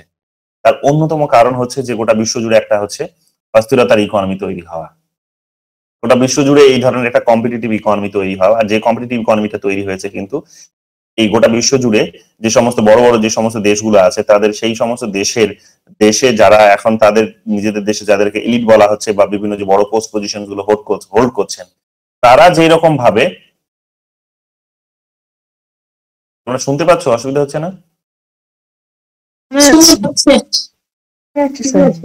তো তারা যেরকম ভাবে দেখবে একটা অথরিটারিয়ান রিজিমস কে এস্টাবলিশ করেছে নিজেদের পলিটিক্যাল সিস্টেমের মধ্যে, এটা আলটিমেটলি কিন্তু দেখা যাবে যে গোটা বিশ্বের জন্য একটা চাপা, একটা বলতে পারো যে একটা উত্তেজনাকর পরিস্থিতি তৈরি করে দিয়েছে। অর্থাৎ যেটা বলতে চাইছি সেটা হচ্ছে যে আজ যদি আমরা মানে দিন রাত এক করে পরিশ্রম করার পরেও যদি আমরা দেখা যাচ্ছে যে চাকরি আমরা মানে আমাদের দেশে প্রচুর হয়তো ভ্যাকান্সি ফাঁকা আছে কিন্তু আমরা চাকরি পাচ্ছি না, যদি দেখা যাচ্ছে যে সেখানে দিনরাত এক করে পরিশ্রম করার পরেও তুমি ন্যূনতম কিছু সেভিংস করতে পারছো না, যদি দেখা যাচ্ছে যে সেখানে একটা বড় পপুলেশন তারা হচ্ছে তাদের নিজেদের রুটি রুজি সেখানে ইনশিওর করতে পারছে না, তাদেরকে সেখানে ওয়েলফেয়ার পলিসির মাধ্যমে বাঁচিয়ে রাখতে হচ্ছে, তাহলে তার একটা গুরুত্বপূর্ণ কারণ হচ্ছে যে সেখানে এই পলিটিক্সটা কোথাও গিয়ে এই বিজনেসের হাতে ছেড়ে দেওয়া, নাম্বার ওয়ান। আর দ্বিতীয় হচ্ছে যে বিজনেসটিকে যারা কন্ট্রোল করছে তারা হচ্ছে কিন্তু একটা অথরিটেরিয়ান মডেল এটাকে কন্ট্রোল করছে, তাদের মধ্যে মানে বিজনেস হচ্ছে কিন্তু সেই বিজনেসের মধ্যে হিউম্যানিটেরিয়ান ফেসটা কোথাও নেই। তো আলটিমেটলি দেখা যাবে কি যে গোটা বিশ্ব জুড়ে এর প্রভাবটা কিন্তু পড়ছে, বিশেষ করে ডেভেলপিং কান্ট্রিজ গুলিতে, আন্ডার ডেভেলপ কান্ট্রিজ গুলিতে এর প্রভাবগুলো জলের মতো পরিষ্কার হয়ে ওঠে, যে সেখানে কনফ্লিক্ট গুলো ঘন ঘন দেখা যায় সোসাইটির মধ্যে সেখানে আনরেস্ট যেটাকে বলছে, অস্থিরতার পরিবেশ, তো আনরেস্ট গুলো বেশি বেশি ঘন ঘন দেখা যায় সোসাইটির মধ্যে। তোমরা দেখবে যে সেখানে মানে একটা র্যাডিক্যাল চেঞ্জ আসে রাতারাতি, ঠিক আছে, র্যাডিক্যাল চেঞ্জ আসে, সেখানে দেখবে পাওয়ার পজিশনের মধ্যে একটা চেঞ্জ আসছে, একটা বড় সংখ্যক জনগণ দেখবে সেখানে একটা দারিদ্রতার দিকে চলে যায়, পভার্টির দিকে চলে যায়, আর ছোট সংখ্যক জনগণের হাতে দেখবে সেখানে ক্যাপিটাল গিয়ে সেখানে সেন্টার্ড হয়ে পড়ে। তো এই সমস্ত ডেভেলপমেন্টস গুলো সেখানে দেখতে পাবে, এবং দেখবে অর্থনৈতিক ক্যালকুলেশন সমস্ত কিছু, হিউম্যান রিলেশনস গুলোর ভ্যালুটা কোথাও গিয়ে কমে যাওয়া। তো এগুলো তোমরা দেখতে পাবে যে যখনই এইরকম বড় বড় দেশগুলো তারা এই ধরনের কিছু ডেভেলপমেন্ট করে, অর্থাৎ সেই উপর দিকে যখন ডেমোক্রেসির জায়গাটা নষ্ট হয়ে যায়, সহজ কথায় যে উপরের দিকে যখন যায় ডেমোক্রেসির জায়গাটা নষ্ট হয়ে যায়, অর্থাৎ অথরিটারিয়ান রিজিমস যখন এস্টাবলিশড হয়, বা অথরিটারিয়ান একটা রুল যখন সেখানে এস্টাবলিশড হয়, বা অথরিটারিয়ান প্রিন্সিপালস যখন সেখানে এস্টাবলিশড হয় ডেমোক্রেসির পরিবর্তে, তখন দেখা যাবে যে তার নেগেটিভ ইম্প্যাক্ট গুলো কিন্তু ডেভেলপিং কান্ট্রিজ গুলিতে, আন্ডার ডেভেলপ কান্ট্রিজ গুলিতে বেশি দেখতে পাওয়া যায়। তো এগুলো কিন্তু এটা সেদিকে ইঙ্গিত করছে যে চায়নাতে আজকে এই ধরনের একটা প্রশাসক বসে আছে যিনি জানেন যে তিনি তার রাজনৈতিক দল তাকে যতদিন তিনি তার পপুলারিটি আছে, মানে বড় কোনো ধরনের অ্যাক্সিডেন্ট যদি না হয় তাহলে তার পপুলারিটি থাকবে, সেটা নিয়ে কোনো সন্দেহ নেই, এবং তিনি পোস্ট হোল্ড করবেন, এবং তিনি ওই পোস্ট হোল্ড করার কারণে যে সমস্ত মারাত্মক যে সমস্ত ডিসিশনস গুলো নেবেন, যে ডিসিশনস গুলোর মধ্যে অনেক বেশি অর্থনৈতিক মূল্যবোধ থাকবে, যেখানে কোনো রকম ভাবে সামাজিক মূল্যবোধ, মানবিক মূল্যবোধের জায়গাগুলো থাকবেই না, তো সেটা বাকিদের জন্য কিন্তু একটা প্রেসার পলিটিক্স ক্রিয়েট করবে। তো এই জায়গাগুলোই আলটিমেটলি আমাদের দেখতে পাচ্ছি আমরা যে গোটা বিশ্ব জুড়ে একটা অস্থিরতার পরিবেশ তৈরি করার জন্য একটা কিন্তু দায়ী। তোমরা যেদিন দেখবে যে রিপাবলিক অফ চায়নার এই যে মানে প্রেসিডেন্টের পোস্ট এবং তাদের নিজেদের রাজনৈতিক দলের যে পোস্ট, সেটার মধ্যে ডিভিশন হয়ে যাবে, ঠিক আছে, যে রাজনৈতিক দলের যিনি লিডার আছেন সেটা রাষ্ট্রপতির পদে যেতে পারবেন না, রাষ্ট্রপতি যিনি আছেন তিনি রাজনৈতিক দলে সেখানে কোনো পোস্ট হোল্ড করতে পারবেন না, এটা যখন ইনশিওর হবে, প্লাস 5 বছর অন্তর অন্তর যখন লিডার পরিবর্তনের একটা যখন ক্যাপাসিটি তৈরি হবে, তারপরেও আর একটা বিষয় হচ্ছে যে আইডিয়া মানে ডিসিশন গুলো যখন অনেক বেশি দেখবে মানে পিওর অর্থে ডেমোক্রেটিক্যালি নেওয়া যখন পসিবল হবে, সেটা চায়না হোক কিংবা অন্য কোনো দেশে, ইভেন কোনো ডেমোক্রেটিক কান্ট্রিজেও এটা হতে পারে, কারণ আমরা বাইরে থেকে দেখে মনে হতে পারে ডেমোক্রেসি আছে সেখানে, কিন্তু তুমি বাস্তবের মাটির দিকে দেখতে পারো যে ডেমোক্রেসি নেই সেখানে। যেমন ইউএস এরই কথা ধরে নাও, মানে বলে যে তারা গণতন্ত্রের নাকি শক্তিশালী দেশ, গণতন্ত্রের অনেক উন্নত দেশ, কিন্তু আদৌ সেটা কিন্তু নয়, কারণ তারা গণতন্ত্রের দিক থেকে তারা অর্থনৈতিক গণতন্ত্রটাকে কখনো স্বীকার করে না, মানে অর্থনৈতিক এক প্রকার বলতে পারো যে ইকুয়ালিটিটাকে স্বীকার করে না, ইকোনমিক ইকুয়ালিটিটাকে স্বীকার না করার ফলে দেখা যাবে যে যেভাবে তারা অর্থনৈতিক স্বাধীনতাটিকে গুরুত্ব দিয়েছে, সেটা দেখা যাবে যে অল্প কিছু মানুষের হাতে তাদের রাজনীতিটাকে সেন্টার করে দিয়েছে, এবং তারা হচ্ছে বিজনেসম্যান। তো এই বিজনেসম্যানরাই তাদের পলিটিক্সটা কন্ট্রোল করছে, তাহলে সেখানে আমরা বলতে পারি যে পিওর অর্থে, অ্যাটলিস্ট ল্যাস্কি ভাষায় আমরা বলতে পারি যে পিওর অর্থে ডেমোক্রেসি সেখানে রয়েছে। তো এই রকম একটা পরিস্থিতি যেখানে তোমার বাইরে থেকে মনে হতে পারে যে ডেমোক্রেসি আছে, কিন্তু সেখানে ভেতর দিকে বাস্তবতা বলছে যে না, তাদের ডেমোক্রেসি নেই। তো সেই দেশগুলোর মধ্যে যখন পিওর অর্থে ডেমোক্রেসি আসবে, পিওরলি যখন ডেমোক্রেসিকে প্র্যাকটিস করার একটা টেন্ডেন্সি শুরু হবে, তখন দেখবে কোথাও গিয়ে আমরা আবার একটা শান্তি খুঁজে পাবো। কোথাও গিয়ে তুমি কাজ করো, তুমি তোমার সেভিংসটাও তুমি ইনশিওর করতে পারবে, তুমি কাজ করবে, তোমার দেশে কাজ করার বা হয়তো এখানে ভ্যাকান্সি আছে, সেই ভ্যাকান্সি গুলোকে সরকার পূরণ করার চেষ্টাও করবে। কেন করবে? তার কারণ সরকারকে রাতারাতি বড় বড় ইন্ডাস্ট্রি তৈরি করতে হবে না, বড় বড় তার জন্য ইনভেস্টমেন্টের প্রয়োজন নেই। তো এই কারণে দেখবে গোটা বিশ্বজুড়ে এই মুহূর্তে সবাই একটা মানে রিয়েলাইজ করছে যে বিষয়টা, সেটা হচ্ছে যে একটা সোশ্যালিস্ট নতুন করে একটা ওয়েবের দরকার আছে। আবার সোশ্যালিস্ট ওয়েব যদি সেখানে না আসে, কোথাও গিয়ে এরা থামবে না। এবং অনেকেও দেখবে এই কারণে দেখবে মানে রাশিয়ার আজকে যে এগ্রেসিভনেস, সেই এগ্রেসিভনেসটাকে কিন্তু ইনডিরেক্টলি সমর্থন করে, যে না, রাশিয়ার আবার উত্থানটা দরকার আছে। রাশিয়ার উত্থান যদি মানে না হয়, রাশিয়ার এমার্জেন্সি যদি সত্যি রাশিয়া না করতে পারে, তাহলে কোথাও গিয়ে এই সমস্ত দেশগুলোও সেখানে কিন্তু লং রানে মুক্তি পাবে না।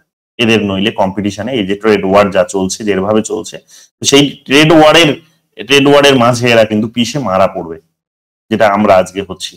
তো এই জিনিসগুলো, অর্থাৎ আমাদের যে সামাজিক মূল্যবোধ, আমাদের যে বেসিক ন্যূনতম রাইটস গুলো, সেই রাইটস গুলো থেকে আমরা বঞ্চিত হই। কিন্তু যখন একটা সোশ্যালিস্ট যখন একটা ওয়েব ছিল, সোশ্যালিস্ট একটা যখন ব্যবস্থা যখন গোটা বিশ্বের মধ্যে এমার্জ মানে একটা ভালো পজিশনে ছিল, তখন কিন্তু মানুষের দেখবে হেলথের ইস্যুস গুলো বলো, মানুষের চাকরির বিষয়গুলো বলো, মানুষের সেখানে শিক্ষার অধিকারের কথা বলো, এই সমস্ত বিষয়গুলোকে কিন্তু গুরুত্ব দেওয়া হতো এবং গুরুত্ব পেত সেগুলো। কিন্তু আজকে সেগুলো হচ্ছে না। তার অন্যতম কারণ হচ্ছে যে এখানে একটা দুটো কর্পোরেটের মধ্যে, বড় বড় দুটো কর্পোরেট দেশের মধ্যে হয়তো কিন্তু ফাইট চলছে।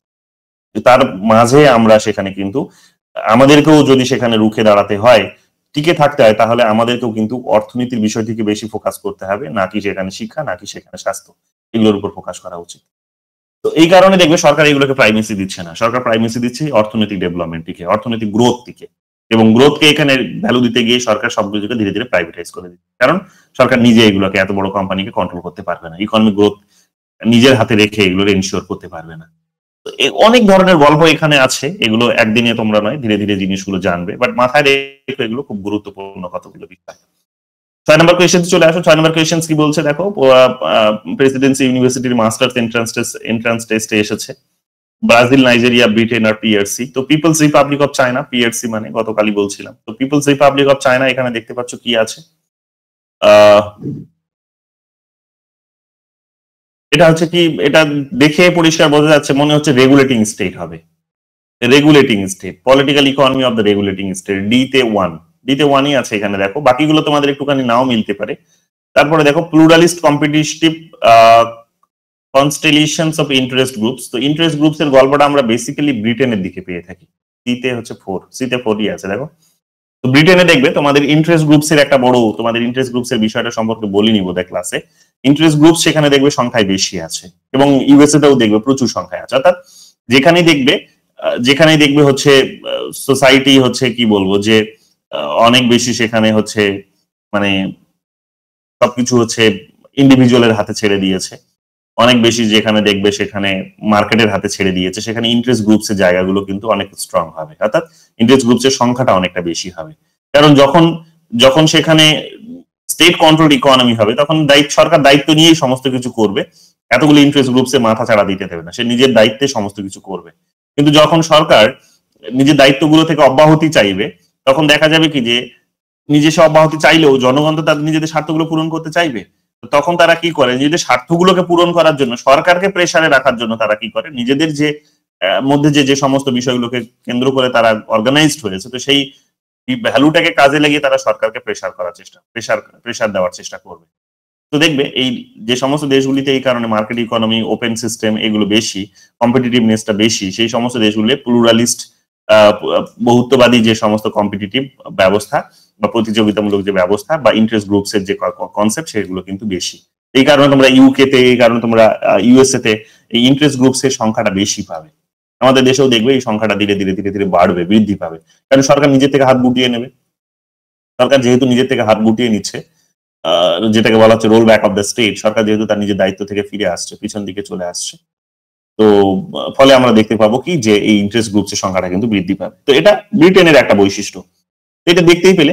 আর পিআরসি যেটা বললাম যে রেগুলেটিং স্টেট, মানে হচ্ছে তাদের যে রাজনৈতিক অর্থনীতি সেটা হচ্ছে সরকারি নিয়ন্ত্রণ করে থাকে, তো জানি আমরা যে সোশ্যালিস্ট যেহেতু একটা কান্ট্রি, সোশ্যালিস্ট মানে সেখানে হচ্ছে যে যেটা বলাই হচ্ছে, যেটা কার্ল মার্কসের কনসেপ্টে তোমরা পড়েছিলে, যে হচ্ছে সমস্ত কিছু স্টেটের কন্ট্রোলে থাকবে, তাই না? স্টেটই সেখানে মালিকানা হোল্ড করবে, স্টেটের নামে সমস্ত কিছু হবে। যদিও তাদের সেই সোশ্যালিজমের মধ্যে আমরা জানি যে ক্যাপিটালিজমের যেহেতু একটা মিশ্রণ আছে, মিক্সার যেহেতু আছে, কারণ আলটিমেট সাম্যবাদ আসবে তো কমিউনিস্ট স্টেটে। কিন্তু তিনি বলেছিলেন যে কমিউনিজমের আগের স্টেজটা হবে কি, কমিউনিজমের আগের স্টেটটা হবে এখানে সোশ্যালিস্ট স্টেট। সেই সোশ্যালিস্ট স্টেট কমিউনিজমের বেসিক ফিচার্স আর হচ্ছে গ্লোবাল ক্যাপিটালিজমের বেসিক ফিচার্স কে নিয়ে তৈরি হবে। তো সেই কারণে আমরা দেখতে পাবো কি, যে স্টেটের কনসেপ্টটা যেটা বুর্জুয়াজি সিস্টেমে ছিল, সেটা রাতারাতি সেখানে কিন্তু কোল্যাপস করবে না, বরং সেটা রয়ে যাবে। আর অন্যদিকে হচ্ছে কি, যে স্টেটের মালিকানা, স্টেটের নিয়ন্ত্রণটা অনেক বেশি হবে, স্টেটের নিয়ন্ত্রণটা অনেক বেশি হবে। তো যেটা গ্লোবাল বা ক্যাপিটালিস্ট সিস্টেমে স্টেটের নিয়ন্ত্রণটা কম থাকে, কিন্তু নিয়ন্ত্রণটা বেশি হবে। কেন? কারণ এটা যেহেতু একটা মাঝের একটা সমাজ। তো সোশ্যালিস্ট সিস্টেম যেহেতু একটা মাঝের সমাজ, তাই স্টেটের কন্ট্রোলটা যেমন একদিকে বেশি হবে, অন্যদিকে আমরা দেখতে পাবো কি, যে অন্যদিকে আমরা দেখতে পাবো যে সেখানে সেখানে সেখানে ইকোনমিক ক্যালকুলেশন গুলোকেও বা রাষ্ট্রীয় মালিকানা গুলোকেও গুরুত্ব দেওয়া হবে। যাই হোক, ওভারঅল আমরা দেখতে পাচ্ছি যে সেখানে পলিটিক্যালি ইকোনমিকে স্টেট রিলেটেড করে থাকে। তো এটা এই কারণে দেখবে চায়নার বৈশিষ্ট্য, চায়না এই মুহূর্তে সেটাই করে থাকে। বাকিগুলো একটু দেখে নিও, এখন আর যাচ্ছি না, পরে এগুলো যখন আসবো তখন বলে দেবো, ঠিক আছে? 7 নম্বর দেখো কি বলছে। 7 নম্বর রাজস্থানে এসেছে, in which of its national Congress the Chinese communist party announced that the objectives of China's economic system was to establish a socialist market economy with Chinese characteristics. তো এটা তোমরা দেখতে পাবে যে 14th রিসেন্টলি, তোমরা জানো যে এটা নেটেও এই ধরনের কোয়েশ্চেন্স আসছে। লেটেস্ট বোধহয় নেটে একটা কোয়েশ্চেন্স এসেছিল না এই ধরনের, যে কোন তাদের সম্মেলনে এই ধরনের সেটে এসেছিল স্যার এই কোশ্চেন, এটা এসেছিল। তো সেখানে তোমরা দেখতেই পাচ্ছ যে রাজস্থানের এই প্যাটার্নেই কোয়েশ্চেন্সটা জিজ্ঞেস করেছে সেখানে। তো ওটা সম্ভবত 2017 সালে কোন একটা নতুন ডেভেলপমেন্টকে কেন্দ্র করে জিজ্ঞেস করেছিল। তো এখানে ভালো করে সেই কারণ দেখে নাও, যে যেহেতু এটা মানে ওই প্যাটার্নেই এসেছে, তো একটু ভালো করে দেখে নাও যে তারা socialist state market economy characteristics হিসেবে তারা সেটাকে এস্টাবলিশ করছে, বা এই ধরনের একটা অবজেক্টিভ সামনে নিয়ে আসে। সেটা হচ্ছে 2014তম তাদের যে অধিবেশন ছিল কংগ্রেসে, সেই অধিবেশন। তো এটা ভালো করে দেখে নাও যে কত সালের মধ্যে পড়ছে। আমি এখন এটা দেখা হয়নি আমার, একবার দেখে নাও যে 14তম কবে, আর সেটা জিজ্ঞেস করেছিল যেটা ছিল 2017 সালে, তো সেটা কততম ছিল এবং দুটোর মধ্যে বিশেষত্ব কি ছিল। তো এগুলো এই কংগ্রেস গুলো যেহেতু 5 বছর অন্তর অন্তর হয়ে থাকে, তো সেইখানে কি ডিসিশন নিচ্ছে তারা, সেটা কিন্তু নজরে রাখাটা খুব গুরুত্বপূর্ণ। অর্থাৎ 5 বছর অন্তর অন্তর কংগ্রেসের ডিসিশন গুলো, অর্থাৎ তাদের যে পলিসি গুলো, দেশ পরিচালনার জন্য তারা যে পলিসিটা ডিসাইড করছে, যেটাকে বেস করে আগামী দিনে তারা সরকার আলটিমেটলি কাজ করবে, তো সেটা কিন্তু মাথায় রাখা, বোঝাটা কিন্তু খুব গুরুত্বপূর্ণ। কারণ সেটার উপরেই গোটা দেশের যে, গোটা বিশ্বের যে অর্থনৈতিক যে বলতে পারো যে যাত্রাপথ, সেটা কিন্তু নিশ্চিত হয়। কারণ যেহেতু চায়না একটা বড় stakeholder of global economy বা গ্লোবাল ওয়ার্ল্ড অর্ডারের, যেটাকে বলা হচ্ছে যে ওয়ার্ল্ড অর্ডারের যেহেতু বড় একটা স্টেক হোল্ডার, তো সেই কারণে তারা কি ডিসিশন নিচ্ছে সেটা কিন্তু সেটা মাথায় রাখতে হবে।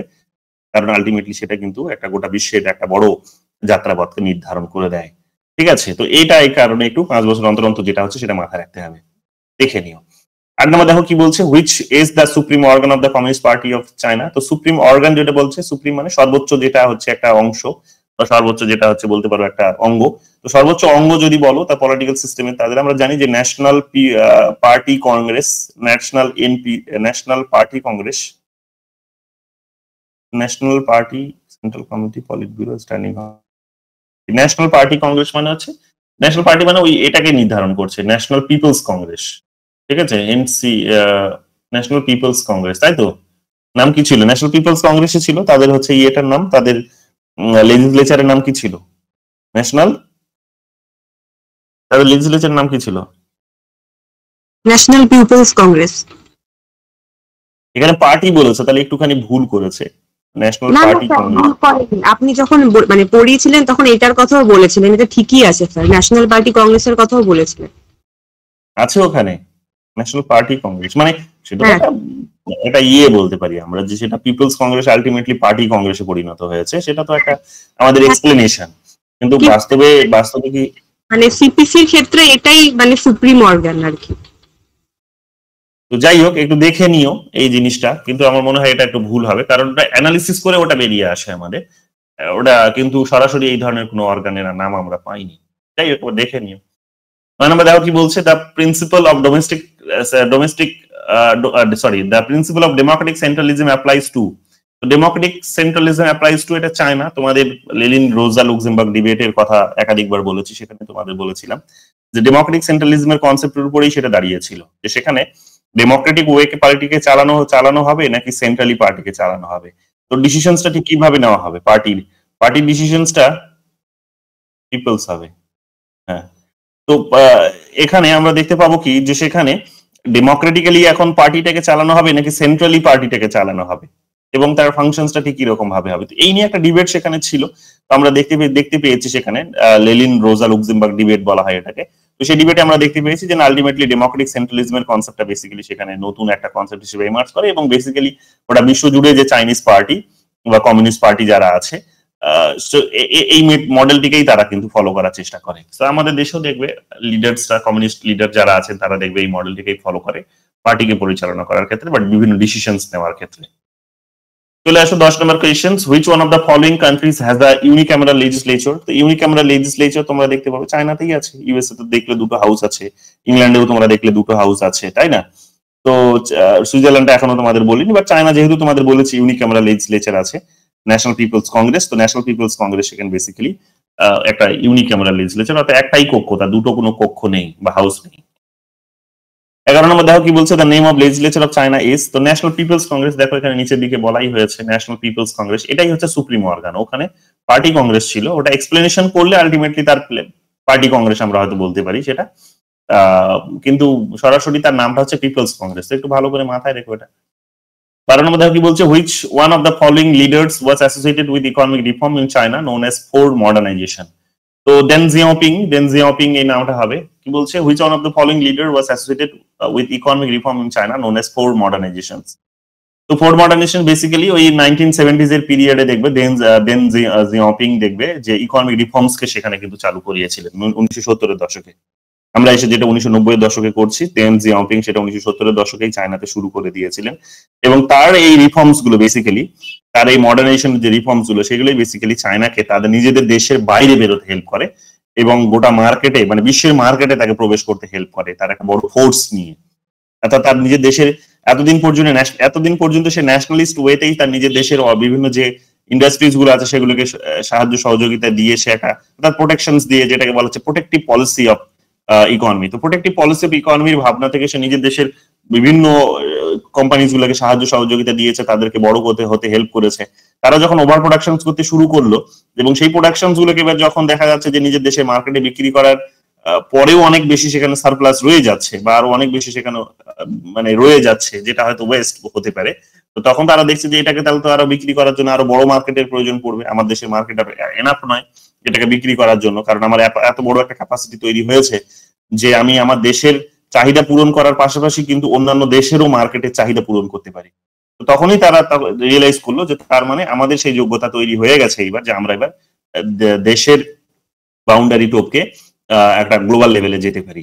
তো সেই কারণে তারা কি করলো, তাদের নিজেদের দেশের যে একটা লিমিটেশনস রেখেছিল যে তারা গ্লোবাল মার্কেটে অত সহজে প্রবেশ করবে না, তো সেই বাউন্ডারিটা থেকে তারা কিন্তু মানে বাউন্ডারিটা বলতে পারো তুলে দিল, এবং তারা গ্লোবাল মার্কেটে প্রবেশ করলো, এবং তারা এই তাদের নিজেদের যে ওভার প্রোডাকশন সেগুলো সস্তায় যে সমস্ত ওভার প্রোডাকশন সেগুলো তারা গ্লোবাল মার্কেট সাপ্লাই করতে শুরু করলো। তো যখন করলো তখনই আমরা দেখতে পাচ্ছি যে তাদের নিজেদের দেশের একটা বড় ডেভেলপমেন্ট কিন্তু বা ইকোনমিক গ্রোথ তাদের কিন্তু এসেছে। তো 1970 এর দশকে কিন্তু এই জিনিসটা হয়েছে। এগুলো একটু ভালো করে মাথায় রেখো, সেই সময় 4টে পলিসি তাদের খুব গুরুত্বপূর্ণ, একটু দেখে নিও কি কি পলিসি আছে। 13 নম্বর দেখো কি বলছে, in China the power to remove the president and vice president rest with. তো এটা প্রেসিডেন্ট এবং ভাইস প্রেসিডেন্টকে নিয়োগ করার কাজটা যেমন হচ্ছে তাদের ন্যাশনাল পিপলস কংগ্রেস করে থাকে, তেমনি তাদেরকে অপসারণ করার কাজটাও এরা করে থাকে। গতকালই বলছিলাম শুধু প্রেসিডেন্ট বা ভাইস প্রেসিডেন্ট নয়, তাদের যে প্রিমিয়ার আছে প্রধানমন্ত্রী এবং তার যে বিভিন্ন যে মিনিস্টার্সরা আছে এবং ভাইস প্রিমিয়ার যিনি আছেন, তাদের সবাইকেই কিন্তু ওই ন্যাশনাল পিপলস কংগ্রেসকে এখানে কিন্তু ইলেক্ট করে থাকে। তো স্বাভাবিকভাবেই কিন্তু ন্যাশনাল পিপলস কংগ্রেস একটা বলতে পারো যে একটা বড় গুরুত্বপূর্ণ অর্গান, এটা আমাদেরকে ভালো করে মাথায় রাখতে হবে। চলে আসো এরপরে 14 নম্বর কোয়েশ্চেন কি বলছে, select the correct answer by using the codes given below. China has adopted constitutionalism. ঠিক আছে, এটা আমরা জানি যে হ্যাঁ তাদের নিজেদের দেশে একটা সংবিধান আছে, সেই সংবিধানে তাদের একটা নিয়ম নীতি আছে, সেই নিয়ম নীতি মেনে তারা দেশকে পরিচালনা করে, এবং প্রথম সংবিধান তাদের 1954 এ, তারপরে সংবিধান তাদের 1968 এ, তারপরে সংবিধান তাদের 1975 এ, তারপরে সংবিধান তাদের সরি 1975, তারপর 1978, তারপরে সম্ভবত 1982। এই যে তাদের যে সংবিধান ইভলিউশনটা আমরা দেখলাম, তো প্রত্যেকটাতে আমরা দেখেছি যে তারা তাদের নিজেদের দেশ কিভাবে পরিচালনা হবে তার নিয়ম নীতিগুলো তারা সেখানে লিপিবদ্ধকরণ করার চেষ্টা করে। তো অর্থাৎ এখানে তারা নির্দিষ্ট নিয়ম মেনে দেশ পরিচালনা করবে, এটাই তারা বলেছে। তো এটা আমরা জানি, এটা স্বাভাবিক একেবারেই, চায়নাতে আছে এটা। কনস্টিটিউশনালিজম বলতে বেসিক্যালি কি বোঝায় তার একটা দীর্ঘ আলোচনা আমরা একটা 2 ঘন্টার ক্লাসে করেছি, তোমরা জানো এগুলো। তো যারা জানো না তারা দেখে নিও। বেসিক্যালি কনস্টিটিউশনালিজম বলতে এটাই বোঝায় যে কনস্টিটিউশন তার কিছুই না, কনস্টিটিউশন হচ্ছে একটা নিয়মের দলিল, যে নিয়মটিকে সামনে রেখে দেশ পরিচালনা করা হবে। যারা পাওয়ারে আসবেন, যারা পজিশনে আসবেন, তারা বেসিক্যালি ওই নিয়মটাকে মেনে দেশটাকে পরিচালনা করবেন। এখন ওই সেই নিয়মে কি থাকবে, কোন আদর্শে সেই নিয়মটা তৈরি হবে, সেটা এখন হচ্ছে আলোচনার বিষয়বস্তু হতে পারে। এক একটা দেশের জন্য এক এক রকমের হতে পারে, সেটা ভ্যারি করে। বাট বেসিক্যালি আমরা সেখানে দেখতে পাই যে একটা নির্দিষ্ট নিয়মে সেখানে হয়। চায়না তো এই নিয়মের ব্যতিক্রম নেই, এই নিয়মটাকে ফলো করা হয়, যে হ্যাঁ তাদের নির্দিষ্ট দেশে একটা সংবিধান আছে, সেই সংবিধানকে তারা ফলো করে, সেই সংবিধানকে ফলো করেই তারা দেশ পরিচালনার কাজটা করে, এটা আমরা দেখতে পাই। রিজনে কি বলেছে, Chinese people enjoy all Democratic rights? না, অল ডেমোক্রেটিক রাইটস তারা এনজয় করে এটা বলাটা ভুল। তাদের দেশে যেমন হচ্ছে পলিটিক্যাল রাইটসটা যেমন খুব ন্যারো বা লিমিটেড, মানে আমাদের দেশে যেমন যতগুলো রাজনৈতিক দল আছে, ওদের দেশে তো কি বলবো, যে জানো যে একটাই রাজনৈতিক দল সেখানে। আমাদের দেশে তো সেখানে দেখবে হাজার হাজার রাজনৈতিক দল, কিন্তু ওদের দেশে সেই স্বাধীনতাটা মানুষের নেই, যে তারা চাইলে রাতারাতি সেখানে রাজনৈতিক স্বাধীনতা উপভোগ করতে পারে বা রাজনৈতিক এই ধরনের অধিকারগুলো উপভোগ করতে পারে। তো স্বাভাবিকভাবে এটা বলা ভুল যে তাদের সমস্ত গণতান্ত্রিক অধিকারগুলো তারা ভোগ করে না, এটা কিন্তু নেই। আবার ইন্ডিয়াতে দেখবে বিপরীতে, দেখবে যে যেমন ইন্ডিয়াতে যেমন তোমরা দেখবে যে অর্থনৈতিক স্বাধীনতাটিকে যেমন বা অর্থনৈতিক ইকুয়ালিটিকে যেমন ইনশিওর করা হয়নি, ওদের দেশে দেখবে অর্থনৈতিক ইকুয়ালিটিকে গুরুত্ব দেওয়া হয়েছে। তারপরে দেখবে প্র্যাকটিসে যাই থাক না কেন, অ্যাটলিস্ট তাদের সংবিধানে গুরুত্ব দেওয়া হয়েছে। তারপর তোমরা দেখবে সেখানে এবং সেগুলো রিফ্লেক্টেড হয় বেসিক্যালি রাইট টু ওয়ার্ক এর মধ্য দিয়ে, যে কাজের স্বাধীনতা বা কাজের অধিকার সুনিশ্চিত করা হয়েছে, যে প্রত্যেককে সরকার কাজ পাইয়ে দেবে। আমাদের দেশে কিন্তু এগুলো কোনো ফান্ডামেন্টাল রাইটস নয়, অর্থাৎ তাদের দেশে এগুলো ফান্ডামেন্টাল রাইটস, আমাদের দেশে এগুলো কিন্তু কোনো ফান্ডামেন্টাল রাইটস নয়, আমাদের দেশে এগুলো কিন্তু লিগ্যাল রাইটস। এবং তোমরা জানো যে লিগ্যাল রাইটস এর একটা লিমিটেশন হচ্ছে এটাই, যে লিগ্যাল রাইটস কোর্টে গিয়ে চ্যালেঞ্জ করা যায় না, লিগ্যাল রাইটস কে সরকার কমপ্লাই করতে কিন্তু বাধ্য নয়, তাই তো? এখন আমরা দেখতেই পাই যে এই কারণে এগুলো লিগ্যাল রাইটস, এবং সরকার টাইম টু টাইম এই কারণে দেখবে বিভিন্ন আইন কানুনও নিয়ে এসেছে, যেহেতু এটা অনেক সময় নেসেসারিও হয়ে যায় দেশের গ্রোথের কারণেও, বা একটা বড় সংখ্যক জনগণকে সেখানে তার নিজের মানে কতগুলো কি বলবো ডেভেলপমেন্ট মানে এনশিওর করানোর জন্য বা তাদের সার্ভাইভাল এনশিওর করানোর জন্য যেহেতু এটা গুরুত্বপূর্ণ হয়ে যায়। তো সরকার এই কারণে দেখবে লিগ্যাল রাইটস এর আন্ডারে এটাকে কি নিয়ে এসেছে, দেখবে কতগুলো দেখবে প্রভিশনস নিয়ে এসেছে। যেমন তোমরা দেখবে যে 100 দিনের কাজ, হ্যাঁ, যেটাকে বলা হচ্ছে মানরেগার আন্ডারে যে 100 দিনের কাজ দেওয়ার কথা বলা হয়েছে, তো সেগুলো লিগ্যাল রাইটস। এখন এই লিগ্যাল রাইটস গুলো যেমন সরকার বলেছে 100 দিন দেবে, 100 দিন আমরা জানি যে কোনো দেশেই মানে কোনো সরকারই এসে 100 দিন সেটা ইনশিওর করেনি কখনো। মানে এমনটা হয়নি যে প্রত্যেক বছরে মিনিমাম 100 দিন তারা সরকার জনগণকে কাজ পাইয়ে দিয়েছে, এটা হয়নি কখনো। ঠিক আছে, তার মানে এটার কি ব্যতিক্রম হয়েছে, এবং এই ব্যতিক্রম যেহেতু হয়েছে, অর্থাৎ আইনের যেহেতু অমান্য হয়েছে, তাহলে এই আইনটাকে এখন অমান্য করা হয়েছে বলে তুমি এখন কোর্টে যেতে পারবে না। কিন্তু ওরা কিন্তু সেখানে পারবে, যে প্রত্যেককে কাজ দেওয়াটা কিন্তু ওখানে রাষ্ট্রের কর্তব্য, কারণ তাদের রাইট টু ওয়ার্ক সেখানে সংবিধানের মধ্যে মেনশন করা হয়েছে। 1982 তে তাদের যে সংবিধান, সেই সংবিধানের মধ্যে কিন্তু রাইট টু ওয়ার্ক ইনশিওর করা হয়েছে, যে প্রত্যেককে কাজ পাইয়ে দেবে, এটা হচ্ছে সরকারের কর্তব্য, সরকারের ডিউটি এটা। তো এটা সরকার করবে, অর্থাৎ ডিরেক্টিভ প্রিন্সিপালস ওটাই দেওয়া হয়েছে সরকারকে, যে সরকার প্রত্যেকটা নাগরিককে কাজ পাইয়ে দেবে। তো এটা আমাদের দেশের একদিক থেকে আবার বিরোধী একটা উইকনেস বলতে পারো, যে ওদের দেশে যেহেতু সরকার দায়িত্ব নিয়ে সকলকে কাজ পাইয়ে দেয়, তাহলে সকলে একটা মিনিমাম লেভেলে ইনকাম করে, মিনিমাম লেভেলে ইনকাম করলে তো কালেকটিভলি সেটা তো একটা বড় অর্থনীতি জেনারেট করবে, সেটা নিয়ে তো কোনো সন্দেহ নেই। কিন্তু আমাদের দেশে যেহেতু ডেমোক্রেটিক এই ব্যাপারটিকে ভ্যালু দেওয়া হয়েছে, তার কাজে দেখা যাবে যে কিছু মানুষ সেখানে, অল্প কিছু মানুষ বড় একটা সংখ্যক জনগণের কিন্তু কাজের অধিকারটিকে খেয়ে ফেলেছে। তো ফলে আলটিমেটলি আমরা কিন্তু এখন দেখা যাচ্ছে যে খুব গ্রো করতে পারছি না। এই ডেমোক্রেটিক এই যে রাইটসটা, এই রাইটসটা তার মানে বড় কোনো দেশের জন্য ঠিক আছে, কিন্তু ছোট কোনো দেশের জন্য, গরিব কোনো দেশের জন্য, অনুন্নয়নশীল দেশের জন্য কিন্তু এটা কিন্তু একটা খারাপ দিক। অর্থাৎ এই ধরনের ডেমোক্রেটিক রাইটস গুলো যখন ডেভেলপিং কোনো কান্ট্রিজ যখন প্র্যাকটিস করে, তখন দেখা যায় যে তার লাভের থেকে ক্ষতির জায়গাটা কিন্তু লং রানে বেশি হয়, যেটা আমাদের হচ্ছে। যদি আজকে চায়নার মতো আমাদের দেশের সরকারকে যদি আমরা রেসপন্সিবল করতে পারতাম না, যে তুমি সরকার, তুমি অভিভাবক, তুমি গার্জিয়ান, তোমাকে ইনশিওর করতে হবে যে প্রত্যেকটা নাগরিক যেন এখানে কাজ পায়। কারণ প্রত্যেকটা নাগরিক যদি কাজ পায়, এটা যদি তুমি দায়িত্ব নিয়ে ইনশিওর করো, তাহলে এটা নিশ্চিত করা যাবে যে আমাদের দেশের ইকোনমিক গ্রোথ হবেই হবে। কিন্তু তুমি যখন ইনশিওর করছো না, তখন দেখা যাচ্ছে কি যে অল্প কিছু মানুষ বড় একটা সংখ্যক জনগণের মানে ইনকামটাকে খেয়ে নিয়েছে, সে তাকে কাজ দিচ্ছে না। সে তাকে কাজ দিচ্ছে না। যেমন দেখবে জব কার্ড বানানোর জন্যই যেমন দেখবে প্রচুর মানুষ দেখবে অসরকারি অফিসে চক্কর কাটছে, কিন্তু সরকারি অফিসারদের কোনো সেখানে হেলদোল নেই। কেন নেই? তার কারণ ও মানে মানে রাষ্ট্রের তো সেই রকমের কোনো ফোর্স নেই ওর পেছনে। কিন্তু এটা যদি চায়না হতো তাহলে ওই অফিসারকে হয়তো সরিয়ে দিত সেখান থেকে, বলতে যে এতদিনের মধ্যে যেহেতু আমাদের ওই ব্যক্তিটিকে কাজ দেওয়াটা যেহেতু এটা সাংবিধানিক অধিকার, তাহলে তোমাকে এটা দিতেই হবে, কারণ উনি কাজ না করতে পারা মানেই হচ্ছে দেশের ক্ষতি। কিন্তু এই আমাদের দেশে গণতান্ত্রিক ব্যাপার, দেশ যেহেতু অনেক বেশি স্বাধীনতা যেহেতু আছে এখানে মানুষের, এবং এই সরকারি যে সমস্ত ব্যবস্থাগুলো এগুলো যেহেতু উইক হয়ে গেছে, তো ফলে ঘুরিয়ে ফিরিয়ে দেখা যাবে কি যে মানে বড় কোনো রাঘব বোয়াল ছোট রাঘব, ছোট ছোট ছোট ছোট বলতে পারো যে এখানে জনসংখ্যার বা বলতে পারো যে একটা বড় জনসংখ্যার কে টুকরো টুকরো টুকরো টুকরো করে দিয়ে তাদের কাজের অধিকারটিকে নষ্ট করে দিয়েছে, যেটা কালেকটিভলি বলতে পারো আমাদের দেশের জন্য একটা ইকোনমিক গ্রোথকে, একটা গ্রোথের ক্ষেত্রে একটা প্রতিবন্ধকতা হিসেবে। তো এই সমস্ত বিষয়গুলো আমাদের মাথায় রাখতে হবে। তো ওই দিক থেকে আবার ওরা অনেকটা উন্নত, এটাও এই কারণে বলতে পারো যে তারা আজকে যে পজিশনে আছে, তাদের যেমন 19 ট্রিলিয়ন ইকোনমিক দেশ, তারা এর পেছনে একটা বড় ফোর্স হচ্ছে যে তারা তাদের কাজের অধিকারকে একটা ফান্ডামেন্টাল রাইটস বানিয়ে দিতে পেরেছে বলে, রাষ্ট্রকে দায়বদ্ধ করতে পেরেছে যে তোমাকে কাজ দিতেই হবে প্রত্যেককে, কেউ বেকার যেন বসে না থাকে, এটা ইনশিওর করাতে পেরেছে রাষ্ট্রকে দিয়ে বলে তারা আজকে ইকোনমিক গ্রোথটা হয়েছে তাদের। তো আমাদের দেশে সেটা যেমন নেই বলে আমরা যে পিছিয়ে আছি। 15 নম্বর দেখো কি বলছে, which among the following state declared itself as a socialist state under the people's democratic dictatorship? তো socialist state under the people's democratic dictatorship, এটা আর কে হবে? চায়না হবে। যে একটা, এটা হচ্ছে জনগণের গণতান্ত্রিক যে একনায়কতন্ত্র, জনগণের গণতান্ত্রিক একনায়কতন্ত্র। তো এই মডেলে যে কোনো একটা সমাজতান্ত্রিক দেশ যে নিজেকে পরিচালনা করে সেটা একমাত্র চায়না, এটা একমাত্র চায়না। রাশিয়াও এতটা পারে না আজকের দিনে, রাশিয়া অনেক বেশি দেখবে সেখানে ডেমোক্রেটিক, সেখানে সোশ্যালিস্ট প্যাটার্নস গুলো বা তার প্রিন্সিপলস গুলো অনেকটা উইক হয়ে গেছে।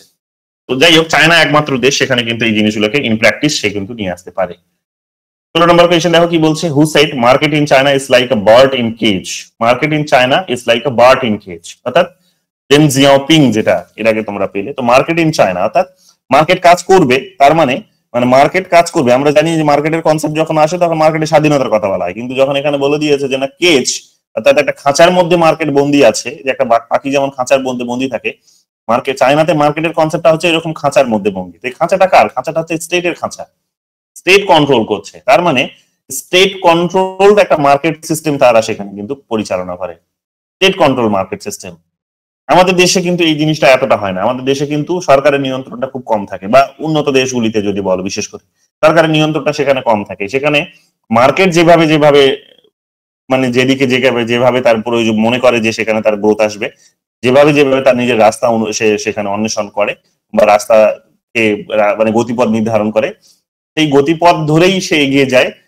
ঠিক সেখানে তাকে শুধু একটা সাহায্যকারী ভূমিকা, মানে সাহায্যকারী একটা পজিশনে থাকে, যে তাকে জাস্ট হেল্প করে যে তার প্রতিবন্ধকতা গুলোকে সরিয়ে দেওয়া। কিন্তু চায়নাতে এটা হয় না। চায়নাতে আমরা দেখতে পাচ্ছি কি, যে মার্কেট কি করবে, কি করা উচিত, কোন দিকে যাওয়া উচিত, কতটা উন্নতি করবে, কতটা উন্নতি করবে না, কার উন্নতি করবে কার উন্নতি করবে না, দ্যাটস টোটালি ডিপেন্ড অন কার উপর? চায়নার উপরে। যেমন তোমরা দেখবে যে চায়নার একজন বড় মানে একজন বিজনেসম্যান, নামটা আমি ভুলছি ওনার, আজকেই বোধহয় নিউজে ওনাকে দেখলাম, ওনার রিটার্ন হয়েছে আবার। এতদিন ধরে তিনি দেখবে যে সরকার, জাগমা, রাইট। তো সরকার ওনাকে তোমরা দেখবে যে এতদিন ধরে তোমরা দেখবে যে সরকার রোশানলের মধ্যে ছিল সে, তো একেবারে তার বিজনেস বলতে পারো হারিয়ে যেতে বসেছিল। হ্যাঁ, বড় বড় তার বিজনেস আছে, এখন আবার সে রিটার্ন করছে। তো যাই হোক, এরকম ভাবে তোমরা দেখবে যে সরকার বেশিরভাগই বিজনেসকে সেখানে কিন্তু কন্ট্রোল করে থাকে। তার অন্যতম কারণটাই হচ্ছে যে পার্টি বেসিক্যালি এই বড় বড় বিজনেসম্যানদের একটা বড় অংশ কিন্তু পার্টি লিডার, বড় বড় বিজনেসম্যানদের একটা বড় অংশ কিন্তু পার্টির লিডার বা তাদের নিজেদের গ্রুপের অংশ। তো তারাই বেসিক্যালি সেখানে কন্ট্রোলটা করে থাকে, তাদের নিজেদের আদর্শে সেখানে কিন্তু কন্ট্রোলটা হয়ে থাকে। এইগুলো তোমরা এখানে দেখতে পাবে। 17 নম্বরে চলে আসো, সেখানে কি বলছে, identify the wrong statement about the power of the president of Chinese Republic. Wrong statement power Chinese প্রেসিডেন্টের সম্পর্কে কোনটা বলছে দেখো, the president can reject proposal of NCP. হ্যাঁ, সে কি করে করতে পারে? ন্যাশনাল পিপলস কংগ্রেসের সে প্রপোজাল সে রিজেক্ট করবে না, হতে পারে না। কেন? কারণ ন্যাশনাল পিপলস কংগ্রেসের যে ডিসিশনস নেওয়া হবে, অর্থাৎ তাদের যে লেজিসলেচার, সেই লেজিসলেচারে যে ডিসিশনস নেওয়া হবে, সেই ডিসিশনসটা তাকে কমপ্লাই করতে হবে, সে কখনো বাধ্য করতে পারবে না। আর সেই ডিসিশনস এর ক্ষেত্রে যেহেতু একটা পলিটিক্যাল ব্যাকআপ থাকে, সমস্ত মেম্বার্সরাই যেহেতু একটা পার্টিকুলার পার্টি থেকে বিলং করেন, তো স্বাভাবিকভাবেই সেখানে রাষ্ট্রপতিকে সেটা শুনে চলতে বাধ্য হয়, মানে সেটা শুনে তিনি চলতে বাধ্য। কিন্তু বিষয়টা দেখা যায় যে রাষ্ট্রপতি যেহেতু এক প্রকার বড় ধরনের কন্ট্রোল আবার নিজের দলের মধ্যে রেখেছেন, তো কাজেই এইখানে আবার দেখা যাবে যে প্রেসিডেন্ট এক প্রকার যেটা বলছেন সেটাই আলটিমেটলি দলেরও কিন্তু এক প্রকার বক্তব্য বা স্টেটমেন্ট বা বলতে পারো সেখানে কিন্তু এক প্রকার প্রিন্সিপালস হয়ে থাকে। বাট ইন জেনারেল আমরা জানি যে না, যদি এনসিপি আবার যদি এনপিসি ন্যাশনাল পিপলস কংগ্রেস যদি আবার অন্য কোনো ডিসিশনস নেয় যেটা হয়তো রাষ্ট্রপতির অপিনিয়ন্স এর সাথে মিলছে না, তাহলে কিন্তু তাকে এই লেজিসলেচারেরই কথা শুনে কিন্তু চলতে হবে, অর্থাৎ এনসিপিরই কথা শুনে তাকে কিন্তু চলতে হবে। বাকিগুলো এখানে দেখে নাও কি কি আছে তার পাওয়ার ফাংশনস এর মধ্যে। The president issues appointments for the vice premiers, এটা ঠিক। The president has the power to promulgate statutes, এটাও ঠিক। The president has the power to proclaim war, এগুলো সবই ঠিক, প্রেসিডেন্টের হাতে এগুলো আছে, কিন্তু এটা প্রেসিডেন্টের হাতে নেই, এটা হচ্ছে লেজিসলেচারের হাতে আছে। 18 নম্বর কোয়েশ্চেন দেখো কি বলছে। 18 নম্বর কোয়েশ্চেন বলছে one party system is followed in which one of the following countries. তো ওয়ান পার্টি সিস্টেম আর নতুন করে কি বলবো, দেখো এসে গেছে চায়নাতে, বেনারস হিন্দু ইউনিভার্সিটিতে এসেছে, ভালো করে দেখে নাও, একটাই সিঙ্গেল পলিটিক্যাল পার্টি সেখানে আছে। 19 নম্বর দেখো কি বলছে, which country is developing stealth military drones to evade anti aircraft weapon. তো এটা চায়না হবে, ঠিক আছে। তারা দেখবে প্রচুর সেখানে হচ্ছে ইয়ে তৈরি করেছে, মানে মিলিটারি ড্রোন তৈরি করেছে। সেই ড্রোনগুলোকে কাজে লাগিয়ে তারা দেখবে যে সেখানে যে সমস্ত হচ্ছে মানে কি বলবো যে সমস্ত মানে কি বলবো যে এয়ারক্রাফট হয়তো সেখানে বিভিন্ন উইপন্স নিয়ে তাদের দেশে ঢোকার চেষ্টা করছে, তো সেই ড্রোনস গুলো গিয়ে তাদেরকে কিন্তু অ্যাটাক করে সেগুলোকে ধ্বংস করে। এই ধরনের বিভিন্ন মানে ডেভেলপমেন্ট তারা ইনশিওর করেছে। রিসেন্টলি তোমরা হয়তো দেখলে যে সেখানে ডোমের কনসেপ্ট দেখলে, ডোম যেগুলো ইসরায়েলে দেখলে, যেটা আমরা আগে মহাভারতে দেখলাম যে এখান থেকে অর্জুন তীর ছুড়ে দিচ্ছে, ওখান থেকে দেখবে সেখানে মানে ওই অপর প্রান্ত থেকে দেখবে সেখানে হয়তো সেখানে কি বলবো কর্ণ হয়তো সেখানে তীর ছুড়ে দিচ্ছে, ঠিক আছে, বান ছুড়ে দিচ্ছে। তারপরে সেই বান দেখা গেল যে মাছ আকাশে গিয়ে সেখানে একটা সংঘর্ষ হলো দুটোর মধ্যে, তারপরে একটা সেখান থেকে সেটা ব্লাস্ট করে গেল। এটা আমরা দেখতাম।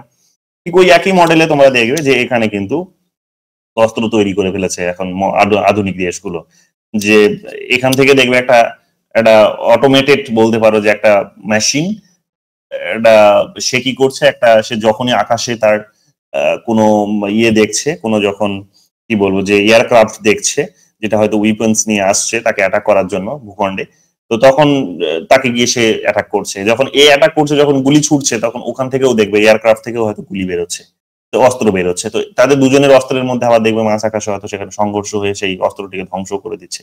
তো এগুলো চলছেই। তো এই ধরনের নতুন প্রচুর ডেভেলপমেন্টস দেখবে গোটা বিশ্ব জুড়ে হয়েছে। যারা একটা ছোট ঝলক তোমরা এখন ইসরায়েল আর প্যালেস্তাইন যে যুদ্ধ হলো, ইসরায়েল হামাসের মধ্যে যে যুদ্ধ হলো, এই যুদ্ধে তোমরা এই জিনিসটা দেখতে পেলে অল্প কিছু। বাট এই চায়নার কাছে এগুলোর আরো অনেক বেশি বড় বলতে পারো মাস্টার পিস আছে, মানে এগুলো তো সব বাচ্চা জিনিস। চায়নার কাছে, আমেরিকার কাছে এর থেকেও আরো অনেক বড় মাস্টার পিস আছে যেগুলো তারা হয়তো সেখানে চুপি সারে সেগুলোকে তারা ডেভেলপ করেছে। সেই জিনিসগুলো দেখতে পাবে যে চায়না এই সমস্ত বিষয় অনেক উন্নত। লাস্ট কোয়েশ্চেন দেখো কি বলছে, arrange the following in chronological order, use the codes given below. নেটে 2011 সালে এসেছে। Bolshevik revolutions, Puritan revolution, Chinese communist revolutions আর গ্লোরিয়াস রিভলিউশনস। তো গ্লোরিয়াস রিভলিউশনস তো জানো 1644, তাই তো না? 1640, 1644 তো না কত? 1688 সরি, 1688 সালে হয়েছিল গ্লোরিয়াস রিভলিউশন, যেটাকে বাংলায় বলা হয় গৌরবময় বিপ্লব, রাইট? এটা ইংল্যান্ডের একটা বিপ্লবের কথা বলা হচ্ছে। চাইনিজ কমিউনিস্ট রিভলিউশন এটা 1949 এর দিকে হচ্ছে, জানো তোমরা, যেখানে মাও জেদং যখন দেখবে সেখানে গেরিলা ওয়ার শুরু করছেন, সেই যুদ্ধের কথা বলা হচ্ছে। তিনি গ্রাম দিয়ে শহর ঘেরাও করার পলিসি সেখানে নিয়েছিলেন, তাই না? গ্রাম দিয়ে শহর ঘেরাও করার পলিসি, অর্থাৎ গ্রামের মানুষদেরকে সেখানে উদ্বুদ্ধ করে তাদেরকে নিয়ে এসে গ্রামের এগ্রিকালচারাল সেক্টরের মানুষদেরকে সেখানে প্রভাবিত করে তাদেরকে দিয়ে সেখানে ঘেরাও করে সেখানে শহরকে তারা ঘেরাও করেছে। তো এই ধরনের কনসেপ্ট সেখানে আমরা দেখেছি। তো এটা 1949 এর সময় তোমরা এটা দেখেছো। পিউরিটান রিভলিউশনসটা তোমরা এটা হচ্ছে 1600 না, পিউরিটান রিভলিউশন হ্যাঁ 1600ই তো। পিউরিটান আগে নিয়েছিল পিউরিটান রিভলিউশন। তো এটা কত সালে? Puritan 1540 onward sir, 1540 onward. 1640 1640 হ্যাঁ 1640 টা হচ্ছে পিউরিটান, রাইট? 1640 টা হচ্ছে পিউরিটান, ঠিক আছে। গ্লোরিয়াস হচ্ছে 1688। এগুলো তো পিউরিটানে কি দেখেছি আমরা বেসিক্যালি, তখন ওই রাজা বোধহয় তৃতীয় চার্লস বোধহয় ছিলেন না, যার মুন্ডচ্ছেদ হয়েছিল, রাইট? আমি যদি চার্লস দ্য ফার্স্ট, তৃতীয় চার্লস চার্লস দ্য ফার্স্ট ছিল 1641 থেকে 1642 টু 1651। এটাকে পিউরিটান রেভলিউশন বা ইংলিশ সিভিল ওয়ার বলা হয়। চার্লস দ্য ফার্স্টেরই মানে যাই হোক, তোমাদের এগুলো আমি হবস ল পড়াতে গিয়ে এই সময় ওই সময়ের ঘটনা বেসিক্যালি, তো তখন এই সমস্ত কনসেপ্ট গুলো বলেছিলাম, আমি নিজেই এখন ভুলছি, ক্লাস লেকচারে এগুলো পাবে। তো সেই সময়কার এগুলো ঘটনা, পিউরিটান রিভলিউশন দেখে মুন্ডুচ্ছেদ করা হলো তার, তারপরে দেখবে কোন রকমের সেই রকম রক্তপাত না করেই পরবর্তীকালে যে বড় একটা বিপ্লব ঘটে গেল সেটা হচ্ছে গ্লোরিয়াস রিভলিউশন, সেটার কথা বলা হচ্ছে। বলশেভিক রিভলিউশন যেটা 1917 সালে, যেটা রাশিয়া, যেটা বলতে পারো যে ওই তাদের যার শাসনকে উৎখাত করে দিয়ে যে ক্ষমতা দখল করলো লেনিনের নেতৃত্বে, যেটা হলো বলশেভিক রিভলিউশন বলা হয় বা অক্টোবর রিভলিউশন বলা হয়, তাই না? এগুলো আমরা জানি। তো 1917 সালে এটা হয়েছে, তাহলে সেই হিসেবে সিকোয়েন্সটা এখানে দেখে নিও। তাহলে প্রথমে হচ্ছে 2, তারপরে হচ্ছে এখানে 4, তারপরে হচ্ছে এখানে 1, তারপর 3, 2, 4, 1, 3, ঠিকই আছে। তো এই বিষয়গুলো একটুখানি দেখে নিও, এগুলো বিভিন্ন সময় বিভিন্ন বার এসেছে পরীক্ষায়, এগুলো কনসেপ্টগুলো বলা হয়েছে।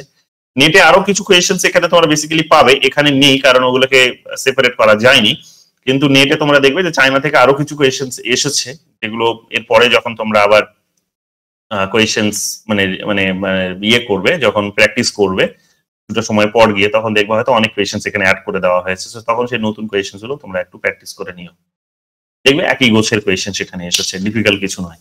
আর সময় পেলে অবশ্যই আমি তো আবার পরের দিকে আপাতত ইনিশিয়ালি যা এখানে আছে সেগুলো করে দিলাম, এরপরে আবার যখন সময় পাবো তখন আবার PYQ অ্যানালিসিস হবে এরকম ভাবে। তো এগুলোই হচ্ছে বেসিক জিনিস, দেখতেই পাচ্ছ যে খুব ডিফিকাল্ট কিছু জিজ্ঞেস করেনি, এবং নেটের কোয়েশ্চেন গুলো যদিও এখানে তোমাদের চোখে পড়লো না, ওয়েস্ট বেঙ্গল সিটির কোয়েশ্চেন গুলো চোখে পড়লো না, কিন্তু কোয়েশ্চেন্স এর না পড়লেও দেখবে মোটামুটি প্যাটার্ন কিন্তু এগুলোই থাকে, এর মধ্যে থেকেই এই রকম ভাবে বেসিক জিনিসগুলো থেকেই জিজ্ঞেস করে, এর বাইরে কিছু বিশেষ জিজ্ঞেস করে না। তো ভালোভাবে এগুলো দেখে নাও, তাহলেই হবে। বাকিটা সময়ের উপর ছেড়ে দাও, আর কি বলবো। ঠিক আছে, বোঝা গেছে? কারো কোনো কোয়েশ্চেন্স?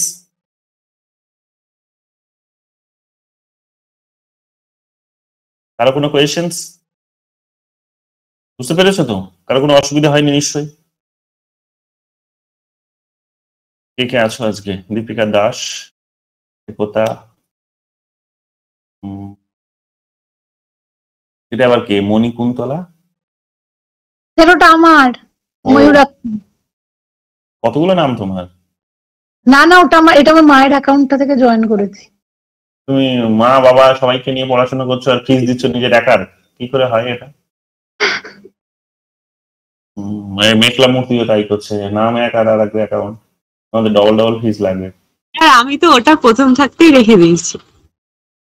ওকে, বুঝতে পারছো তো তোমরা?